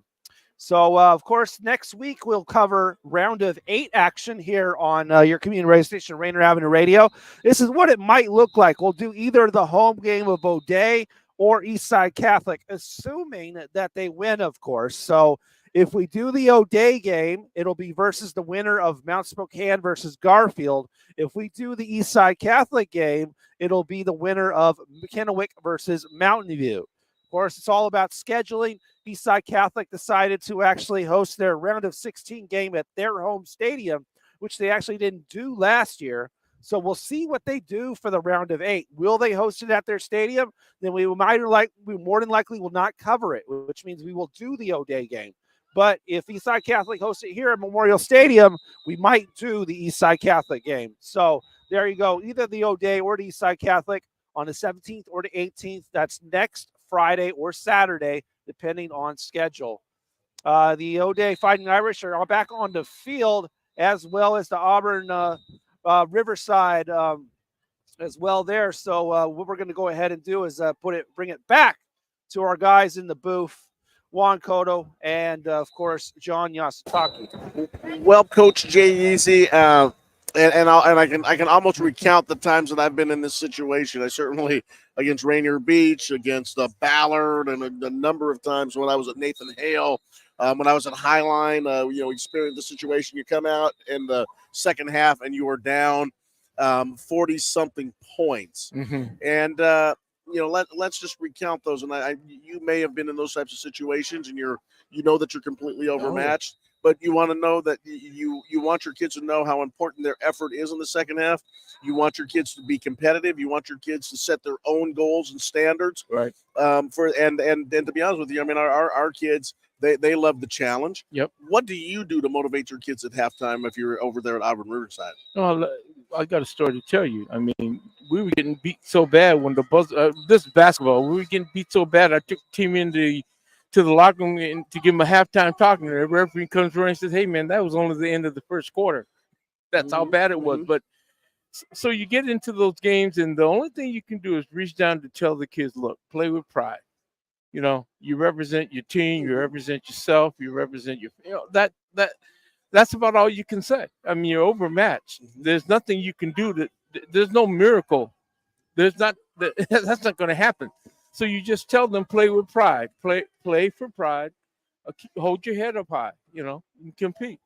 Like I said, they're a better team. And there are times in your life when the other person or other things better than you, and you just have to accept that. That doesn't mean you're bad or you're less than. It's just that, hey, not everybody can be on top. That's the way I look at it. And they responded. They went out and competed. And but the other thing is you have to learn how to lose to win, to learn how to win. I think that's, people may disagree, but I think that is, for me, that's the truth. You have to learn how to lose before you can learn how to win, to me. And that is a very, very, very passionate, and that is a very, very good comment from Coach Jay Yeezy. You have to know what you want to put out there. You have to know what you're willing to be able to put out there, so you can go ahead and win and prepare to win. And as Vince Lombardi actually said, it's not what he said; it's what he actually said. It's not winning isn't everything; it's the only thing. Vince Lombardi actually wanted to say, it's not winning isn't everything; it's the will to win. Exactly, that's exactly right. And maybe Auburn Riverside and their coaches will demonstrate that, hey, we've got the will to win. We want to see if we can not only keep this game close, but keep ourselves in this type of action. So here comes the kickoff from Livingston, and he boots it, and that is Park getting that ball, and he keeps the ball himself, and he's at the 20, he's at the 25, and he's brought down at around the 28-yard line. So they did a little fake action there and got everybody going. Good. And here comes, and it is, we touched on it, it is a running clock in the second half now. Yep. That's a good return. Clock is going. That was a good return. It was a nice return. Anything beyond the 20 is a good return if you're running it. 22-yard return for Park. And they've got the ball at the 28-yard line, 1st and 10. Rainier Avenue Radio, your community radio station, our community radio station, on a nice night of the over here at double wide Leon H. Brigham Field. And he gives the ball to Patia. He lost on that. And he lost about 2 yards on it. They're running double wide. Walled. You know what I would do, Coach? I'd tighten up the line. Full house backfield, or just tighten up the line. Yeah. Bring everybody in and just block on the line of scrimmage. Run wedges. I'd run power. Direct handoff, power up. Yep. We were able to keep a lot of games close. And, of course, you know, we were talking because we understand, I mean, we were overmatched. And when you don't have the athlete advantage, it's really hard to find mismatches in the passing game. But you sure can block people. Right. Yep. And then Wald looks downfield. 3 receivers to right, and he's brought down. And even though he's pulled most of his starters, he kept one man in. And that guy's a pretty good football player. Number 34 for O'Day. His name is Packy Crawford. Yep. And Packy got a sack. And what do we got here? Something was said. Something was said because that came way after the play was done. And I have to believe it was a comment of some sort. But the flag was thrown way up in the air. And here comes the official from the sideline. They're still telling them to run the clock. So the clock doesn't stop in this circumstance, but they are having a conversation. And it's going to be a much shorter second half, ladies and gentlemen. The officials meeting at the 20-yard line. The alternate official came out with a note card, and they are checking in on this conversation. And here comes the unsportsmanlike. Yeah. It was a sportsmanlike comment for O'Day. What? Well, like you and Coach Mike Easy said earlier, somebody said something to somebody. All right. Monty Kohler standing out on the field with his arms crossed, talking to the linesman. And once again, I received a 15-yard penalty for coming 2 steps out there. But if you're a Hall of Fame coach, you get to stand right out there and talk to the officials. And Monty got the explanation, and now it's 3rd down and 5 with the ball on the 35-yard line. So, okay. The give is to the running back, the up back at number 6. Yep. And that's Lucas Lamaliu. No gain. And he got nothing. Lucas Lamaliu gets nothing. And so that will make it 4th and 5 on the 35. And it looks like Auburn's going to punt again. Oh, you got it. Yeah, I think they pulled the O'Day player out of the game, and they're talking to him on the sideline. They are talking to him on the sideline, and those are the mistakes you cannot get into. You can't get into those types of mistakes, especially in the playoffs. And you can't let those types of things linger. Yep. And so, wait a minute. I think the clock was just about to run out, so timeout was called by the Auburn Riverside Ravens. So they'll have a chat. And I just want to let's give the Auburn Riverside Ravens a shout out. Their coach is Greg Hurd, leading the Riverside Ravens to the playoffs in very exciting times for them. All of their assistant coaches, their trainers, and different folks as a part of it, but it's got to be a big time for them getting to a playoff game, and congratulations to them for doing so. And hopefully this will be a good learning experience for the coaching staff, and they will keep continuing to build what they've got going on down there at Auburn Riverside. And one of the guys that coached there for a few years ago was Quentin Richardson. He O'Day guy. It's an O'Day guy, but he coached at Auburn Riverside. Living down there in that Auburn area. Quentin Richardson played for the University of Washington. pretty good athlete, pretty good football for player. sure. The kick. Oh, is- a short kick. And there's McDonald. I Fair think. catch. Who was that? Was that Ken? Mm-hmm. No, that was Ryan Phillips. Maybe. Yeah, number. Oh, sorry. So Ryan called for the fair catch. Ball's going to be on the far hash mark, and the clock is still running. 7:56 to go in the third quarter. Running clock situation: 41 for the Fighting Irish, 0 for Auburn Riverside. Okay, and it looks like Monty's gonna change a full house. Gonna change everybody out. It looks like. Monty's got his team out there, and let's see who goes in. And yeah, I'm nervous with anticipation because every once in a while they throw a number 19 out there. No, not yet.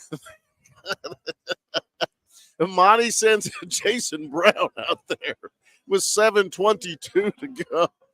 Luke Dana, the quarterback, brings him to the line of scrimmage. Split backs. And the give is to Jason Brown, and he gets the ball at the 40-yard line. And to It's the over. 30, to the 20, to the 10, to the 5, and a 60-yard scamper by Jason Brown. Untouched. Yeah, and that was part of that. That was a remnant of a second unit backups blocking on that play. That was a play that has worked all night, Yes, Coach. exactly, That was yeah. just Direct handoff right up the middle. right up the middle. It no playing around. And then again, when we say base blocking, generally speaking, is man-to-man, right on the line of scrimmage. Knock them off the line of scrimmage, open up a hole. Your back is going to take advantage of that. Oh, you got a movement in there, I think. I think you had a legal procedure. We had a legal procedure penalty against the Irish. So they're going to be And kicking they from about the 7 or 8. 7, yeah. Yeah, 7 or 8 yard line. There we go. So the Irish will line it up, and I don't think for Livingston, I mean, he's hit the scoreboard a couple times. I don't think that's going to make much of a difference for him. But Auburn Riverside is trying to do some of the things that the New England Patriots were doing, sprinting down the line and coming in. But That's it. Livingston's kick is more than true, and that will make it O'Day 48, and the Auburn Riverside Ravens 0, and another scamper by Jason Brown, and maybe we can see if Auburn Riverside will pull some guys together to get this done. See if they can get a little something going to keep their parents and their fans interested in this ballgame. Well, it looks like they got a whole new unit getting ready to go in, Juan, Coach. The Irish? Irish, yeah. Let's see what's going on out there. Yeah. Looks like it. We are at Leon H. Brigham Field. We are here. We are at Memorial Stadium, and we certainly are here with the North. I'm sorry. We are in the North Grandstand. And Coach Jay Easy, John Yasutaki, Juan Cotto touching bases with you. And this has been just a valiant effort by the Auburn Riverside Ravens, but they're in a really tough situation here. Yeah, I think I mentioned it earlier. The strength of the North Puget Sound League has really gone. I won't say downhill, but it has. It is a different league than it used to be. To say the very least. Yep. And there's more high schools, and when you have more high schools, they've got to set themselves up and put themselves together. But but nevertheless, they're trying to get themselves together, and they came out and they played a pretty good football team tonight, to say the least. As the ball is faked, and there goes number 15 up the left sideline, and that is a guy who's played a role tonight for the Auburn Riversiders. That is Isaac Mospanko, and the announcer here at Memorial Stadium pronounced his name just a little bit different than I do, but close enough with all the vowels that we were dealing with. Yeah. And that play always seems to work when you crisscross with the home run or flip the ball to the other receiver. Everybody confused. That's exactly right. Everybody kind of stops in their tracks, but again, they defended this pretty good. They stay in their lanes. Again, he is a demon for staying in your lanes and special teams. Al Roberts, Coach Roberts. He's a genius in terms of teaching and coaching special teams. The give is to number 6 for Auburn Riverside. He gained about 3 yards, and that is Lucas Alamalu. Yeah, Lamalu, he's been pretty steady, Coach. 4 minutes and 10 seconds to go. Yeah, they're changing up. They're changing their personnel. O'Day, that is. Yeah. Well, this is this was a focused effort this year by Monty Kohler and the Fighting Irish, and he really wanted to put a team together after that loss to Eastside Catholic. As the give goes back to Lumalo, and he's going to gain 2 yards. And you're going to be a pretty good football team if you are able to knock off the Irish. Oh yeah. And turnabout's fair play because they beat Eastside this year, and actually. They dominated that game. It wasn't until towards the end of the game that Eastside Catholic actually scored to get it on the scoreboard. This year's state championship game will be played at Husky Stadium. Yes, on Friday night, December 1st. And as you know, that is also could be the first night of the Pac-10 championships. As Lumalo picks the snap up off the ground, he accelerates through the line of scrimmage, and he picks up 13 yards before he goes down, and that's an Auburn Riverside first down with 3 minutes to go in the third quarter. They are scrapping. They are not, they overmatched, but they are competing. More power to them. 2:49 and 2:48, 2:47 to go for the third quarter. Ball. This is the first time I can remember them being, except for the interception, inside of O'Day territory. Ball's on the 46-yard line. Yeah, O'Day's changed up everybody. They got a complete different 11. Different 11 out there. 2 receivers to the left, 2 to the right. The throw and a seam route. Oh, nice. And that's a nice little play, picking up 9 yards. Right. That is completed to number 1, Andrew Schrader. Yep. Andrew Schrader makes a catch for 9 yards. Second down and about 2 to go. That was a good 8-yard pass. 2:06, 2:05. O'Day's not changed up. They're running their 4-4-3, 4-4. They're not changing up. Just having all new bodies out there. There's different bodies, that's all. It looks like somebody looks like one of the offensive linemen for Auburn Riverside. Flinched. Little tired. And he jumped up. He flinched. So that's going to cost him 5 yards. So that's going to make it second down and about 7. Yeah, about 7. Win the ball back to the 43-yard line. So that got hurt. You're moving the ball effectively, and then you get a penalty like that. That sets you back. Again, unforced errors. That'll kill you on the drive. 3 left, 3 right. Trips to the right, but the give is to Lumalo, and he tries to go to his right. And Sir Keenan Hart ran into him. He lost. And man, that was he'll be getting up a little slow after that one. Lost about 6. And number 88 also in on that play, and that dude is a big dude. That is Charlie Foster. Running around out there, and he, I believe that was the transfer from Kennedy High School. Big, tall, angular athlete, and he fills out that uniform real well. And it's hard to get around these O'Day Irish on the edge. 35 seconds to go in the third quarter. Auburn Riverside down 48-0. They're bringing the team up. Wald comes up, trips left. He's got his running back. That is number 4 right along there with them. That is short pass. Stepperson. Off his end. Tried to go with a wheel route down the sideline, and it just didn't work. Wheel route, divide route, A-B, divide, that kind of thing. But no, right off his hands. Sure. Jonathan Epperson, number 4, and he's once again, he's a pretty nice-looking athlete himself. Yep. But just wasn't able to come down on that wheel route down the sideline. And now that means that the quarter is over, and when we come back, Auburn Riverside will be kicking. Their punter, number 36, Mr. Sullivan, Luke Sullivan. He'll be going ahead and putting his foot to the ball. So O'Day did pick up a touchdown, and now the score is 48-0. We have 12 minutes to go on your community radio station, Rainier Avenue Radio App. All I got to say, Juan, is we want number 19. Once again, I'm a impartial observer. But yes, you're right. Love to see number 19 do something, and of course he'd love to do something too. So he's. Thank you. I mean, there's a whole new unit in there right now.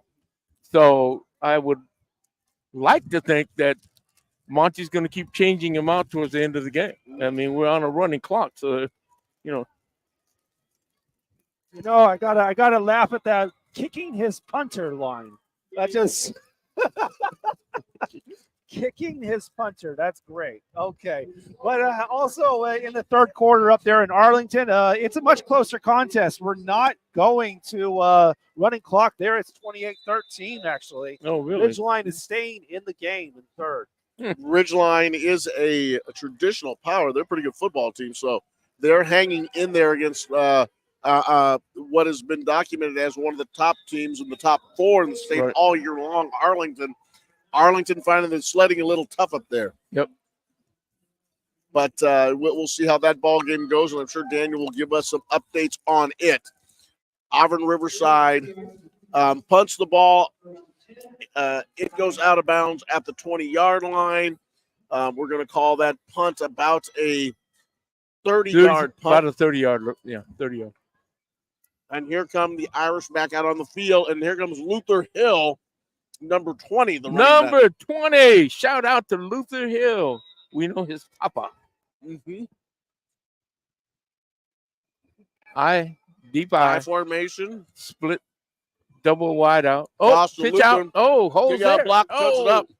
And he gets pasted, but he got about 4 yards. Got about 4 yards. Yep. That was at number 5 for that's a nice looking athlete. He's a really good football player. That is kind of tall, rangy guy, that defensive end, right? Diego Flores. And he put a little smack on it. Smack on him. Yep. Tight defensive end. Mm-hmm. He's the left defensive end, so we call him Liz. Liz for L for left. Liz. And the other guy is right. We call him Rip. All the language of football changes. Rip right. And Liz. Depending on, or we could call Lion and, L for Lion. Oh, nice. Who's this he got knocked out. Oh, nice hit. Luther Hill took a hit, gets though. blasted by number 12. But he made a nice. Who's number 12? Yeah. That is Travis Lumalu. And these Lumalo boys come to play. They come to play. Number 6 Lumalo and number 12 Lupalo. And he walked a big pop on my man Hill. Yep. Our friend's son, Lawrence. Yeah. Picked up 4 yards, though, and that'll make it third down and 1 on the 29-yard line. Yep. And let me see who the O'Day Irish throw out there. Another pretty good football player, number 22, steps in. And that kid also. Back. Oh, right off there. Look at that hole. Yes, sir. Oh, my gosh. My gosh. Oh, uh-oh. Up, little flag going on. That was number 22, the ball carrier, correct? That was Montre Jenkins. Face mask. Officials conferring with 9 minutes and 11 seconds to go. Personal foul, face mask against Auburn Riverside. And that's going to be that. It looks like it's going to be the 15-yard variety. Yeah, it is going to be the yep. Rainier Avenue Radio.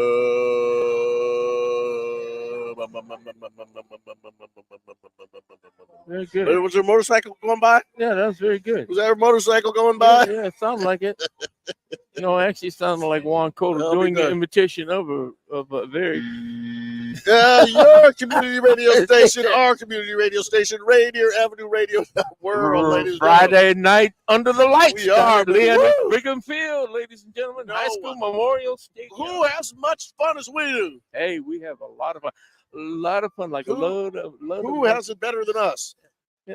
And if you were here with us this week, you heard politics. Oh, yes. Coach Jay Yeezy. Our good friend Cindy Laws was fantastic. Oh, yeah, she's great. Oh my gosh. Double wide out, deep set eye. Pitch. He's on the corner. He made a nice cut back. Oh, my gosh. That was a nice run. That number 43. 43. 43. That's the 43 for O'Day. That is a challenge with the O'Day Irish because they've got 100 running backs back there. Let's see who 43 is. That was Tay Ajay. He's a junior. He's a junior. 5'5", 156, and he just carries a quick. wallop with him. Yeah, He's quick. He's made some runs this year. Yes, he is. Here comes the and we don't have time to name everybody that's been changed out from the first team, folks. Nice hole. Middle number 2, Montre. Nice hole. He picks up 11, 12 yards on the simple fullback dive. Exactly. Dive, or is it a trap? I have no idea. It looked like a drive because it looked like, again, straight base blocking, straight ahead, knock the guy off the line of scrimmage. It's nothing fancy, nothing, deceptive. Hey, I'm going to block you and knock you off the line of scrimmage. That's it. Here comes the 6-minute mark, 6:42 to go. Sarah and Araceli, Mama, we will be home early tonight. I will get your son up at the school, and we will drive on home. We're coming home early tonight. O'Day 48, Auburn Riverside 0. Rainier Avenue Radio World. You said I once went out. Oh, there it is on the outside. 5. Who's this guy here? Oh, this is number 45. Is it 45? That's 45. Yep. Hercules. Man, one of my favorite kids. That's all Hercules. Look who's coming in. Look who's coming in. There he is. Oh, boy. There he is. Clemente Cotto, number 19, but number 1 in your heart. He is, man. Case Barber gets in, and here comes number 19. Is number 56 in there? Sure. Ramirez? Banks? Mr. Banks? Could be. I'm looking. Bet he is. Let me get the doggone ball. Run like a champion, boy. Oh, there he is. Number 19 is in the ball game. Give us a Clemente Cotto. He runs up the middle. And there nice run. Got about 4. Looks like you got a first down. First down. Can I say that I'm thrilled to see my son out there in the field? Nah. We're not going to let you do that, Juan. I'm an impartial observer. And I'm just the Auburn Riverside team has been very, very game tonight, and the Irish out there trying to get closer and closer in this ball game. So you're saying they let O'Day score 48 points so your son could get in? That is correct. Okay, that's very good. that's almost like that's almost like a January 6th conspiracy, man. To find out about that. It looks like they're letting the clock run down a little bit, and Monty's going to try to. Oh, Ramirez Banks is in the game. Yes, that's my grandson's friend.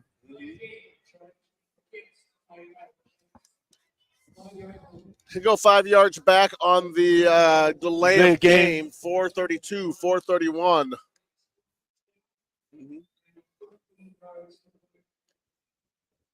Ramirez Collier Banks, number 56. That is my grandson's friend. He's in that O'Day, burgundy and gold. Rainier Avenue Radio World. The O'Day Fighting Irish, Auburn Riverside. One wide out eye back formation. Deep eye. The split play. Clemente tried to cut it back, but it's driven down. Do they have enough? Yeah. Oh, and he fumbled the ball, and it goes to Auburn Riverside. It goes to Auburn Riverside. So Auburn Riverside will have the ball, and they're probably a little frustration for number 19. They're patting him though. They're saying, "Hey, don't feel bad." Oops. What the heck is it? Oh, Coach Al Roberts is talking to him. Yep. Got to wrap it up.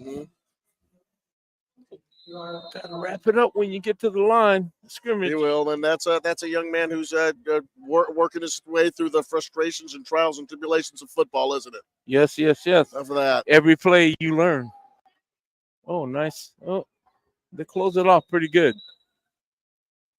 They're so well disciplined. They're so well coached. Both teams. Yeah. I mean, Auburn Riverside hasn't hurt themselves with penalties and turnovers and everything. Yeah, you're correct.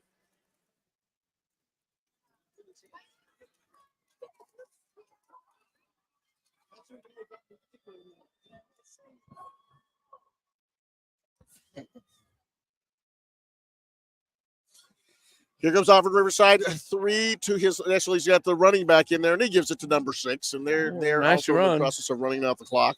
Yep. Pretty good run. Gained about 5.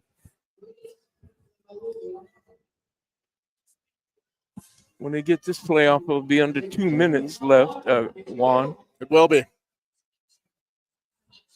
2:07. O'Day, 48. Auburn Riverside, 0. We have the Cloud Break week coming up. Cloud Break.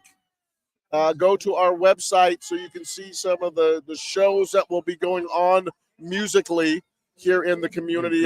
Great local talent. Great local talent. Some music, and I believe my good friend Josephine Howell's going to be participating in Cloud Break shows. So no problem. We will have that on your community radio station and entertainment at the best place for music in Seattle, the Columbia City Theater. Home of Rainier Avenue Radio.world. 4916 Rainier Avenue South, right in the heart of Columbia City. And one of the acts is on the 15th, November 15th, is Owo Arunga. Arunga. One of my son's very best friends. They toured together with a guy named Macklemore out of Seattle. Macklemore? Yep. That Macklemore. Ben Gregory, as we know him. That's his name. Mac. Well, it's a punting formation. Ooh, bad snap. That snap. Oh my gosh, he's lucky to Ball get off it the off. right foot. Ball off the foot. That went out of the 45 yard line. Mm-hmm. Yeah, of Auburn, 44 or 45. Well, here we go. 32 seconds ago. Actually, 30 seconds ago. That should be it. I think they're just going to gather up at the sideline. Yep. And they'll go ahead and head out. Lining up at 50. Yep. Line up and shake hands. So another dominant performance by the O'Day Irish. Yep. And our hats off to Auburn Riverside. Their fans that came out all the way down here from Auburn. Yep. That is Coach Greg Hurd. Mm-hmm. And he brings his team out there. There's Greg Hurd and Monty shaking hands at the 50-yard line, and staff all coming out there. And the Fighting Irish, again, they are looking really, really well. Have not really been tested very much this year. No. Is that a problem? Is that a problem when you haven't really had a test? Well, it just depends. The issue is, what are you going to respond to? What is your response like when you get in a real tough game? Right. And I think they showed it. They did a real good job on Eastside Catholic. Like I said, the score doesn't show it, but remember, O'Day had dominated that whole game. Mm-hmm. It wasn't until the last part of the game that Eastside Catholic was even able to score. So that kind of tells you where O'Day stands. They have there's like I said, the level of competition. Now, when we talk about a team like Yelm or that team coming out of Kennewick, that's another different story. But I think they can hold their own. I really am. They got the discipline. They've got some great coaching, and they've got a tradition and a history, which is a lot. And Auburn Riverside, a team that is building their program. First time, and they're getting ever. Better. Yeah, first time ever. First time ever in the playoffs. And the O'Day team over here, they're down there shouting with their student body and their fans down there celebrating. They're going into the Great 8 next weekend with Auburn Riverside. Once again, they'll go over, and their fans and their cheerleaders, I hope they go salute the people that came down. Yeah. And it was a valiant effort against a team that's right now, obviously, one of the best teams in the state of Washington, yes. Probably one of the better teams in the western half of the country. For sure. I mean, again, history, tradition, that counts in those tough games. Reach down. What do? We've got a history of playing our best when the times are tough. So tomorrow, the Mount Spokane high school team is going to take on the Garfield Bulldogs, and that will be in Spokane. And Daniel Bellis can kind of fill us in on what we're going to see tomorrow and then what we could potentially see next week. So, yeah, that's at 1 p.m. tomorrow at Mount Spokane. Of course, Eastside Catholic, the other Metro team, will also be playing at 1 o'clock at their home field. They'll be hosting Lincoln of Tacoma. And, of course, Rainier Ave will broadcast a round of 8 game. That will be, of course, O'Day will host the winner of that Mount Spokane Garfield game, and that'll be here at Memorial Stadium. That could be either Friday or Saturday, the 17th or the 18th. And then Eastside Catholic, if they beat Lincoln, would host another game. That could be either at Memorial Stadium or that could be at their home field. Mm-hmm. But traditionally, the later on they go, they pick the larger stadium. So if they win, we're expecting them to, be here at Memorial Stadium. So they would host the winner of Kennewick Mountain View, assuming they get by Lincoln. So potentially there could be 2 round of 8 games here on Rainier Avenue Radio from Memorial Stadium. But whichever teams actually play at Memorial Stadium, those are the games that we'll cover. It'll be an O'Day game or an Eastside Catholic game. We will also say this. If you love high school sports, which we do, and you heard them at halftime, Pat McCarthy, Mercedes Marais, and they will be talking Metro League sports. What a wonderful program they do. And I think last week we recognized that Metro League Sports Weekly, they have got over 100 episodes, and congratulations to them and for the consistency and for the ability to really tell those stories and really discuss all the things that the Metro League does. WIAA Primetime, my good friend Mick Hoffman, who is the executive director of the Washington Interscholastic Activities Association. He's going to be doing our show, and we had Janae James on the radio the other day with us, and what a fantastic story and a young athlete she is, and currently an administrator with us at the WIAA, and but we always love hearing that. And then, of course, fresh juice, and I'm a huge fan of some fresh juice. Give me some fresh juice, baby. And that fresh juice is going to be live on the 15th of November. So appreciate all of you, and we're going to clean up. Daniel Bellis, thank you so much for being our producer. We appreciate you. And from Memorial Stadium, it is time for us to say goodnight. All right. Yeah. Well, everything's falling over with the wind, so we're going to get out of here before we fall over too. Yeah. So thank you for watching another edition of Playoff Football on your community radio station, Rainier Avenue Radio. We'll see you on either next Friday or Saturday. Friday night under the lights.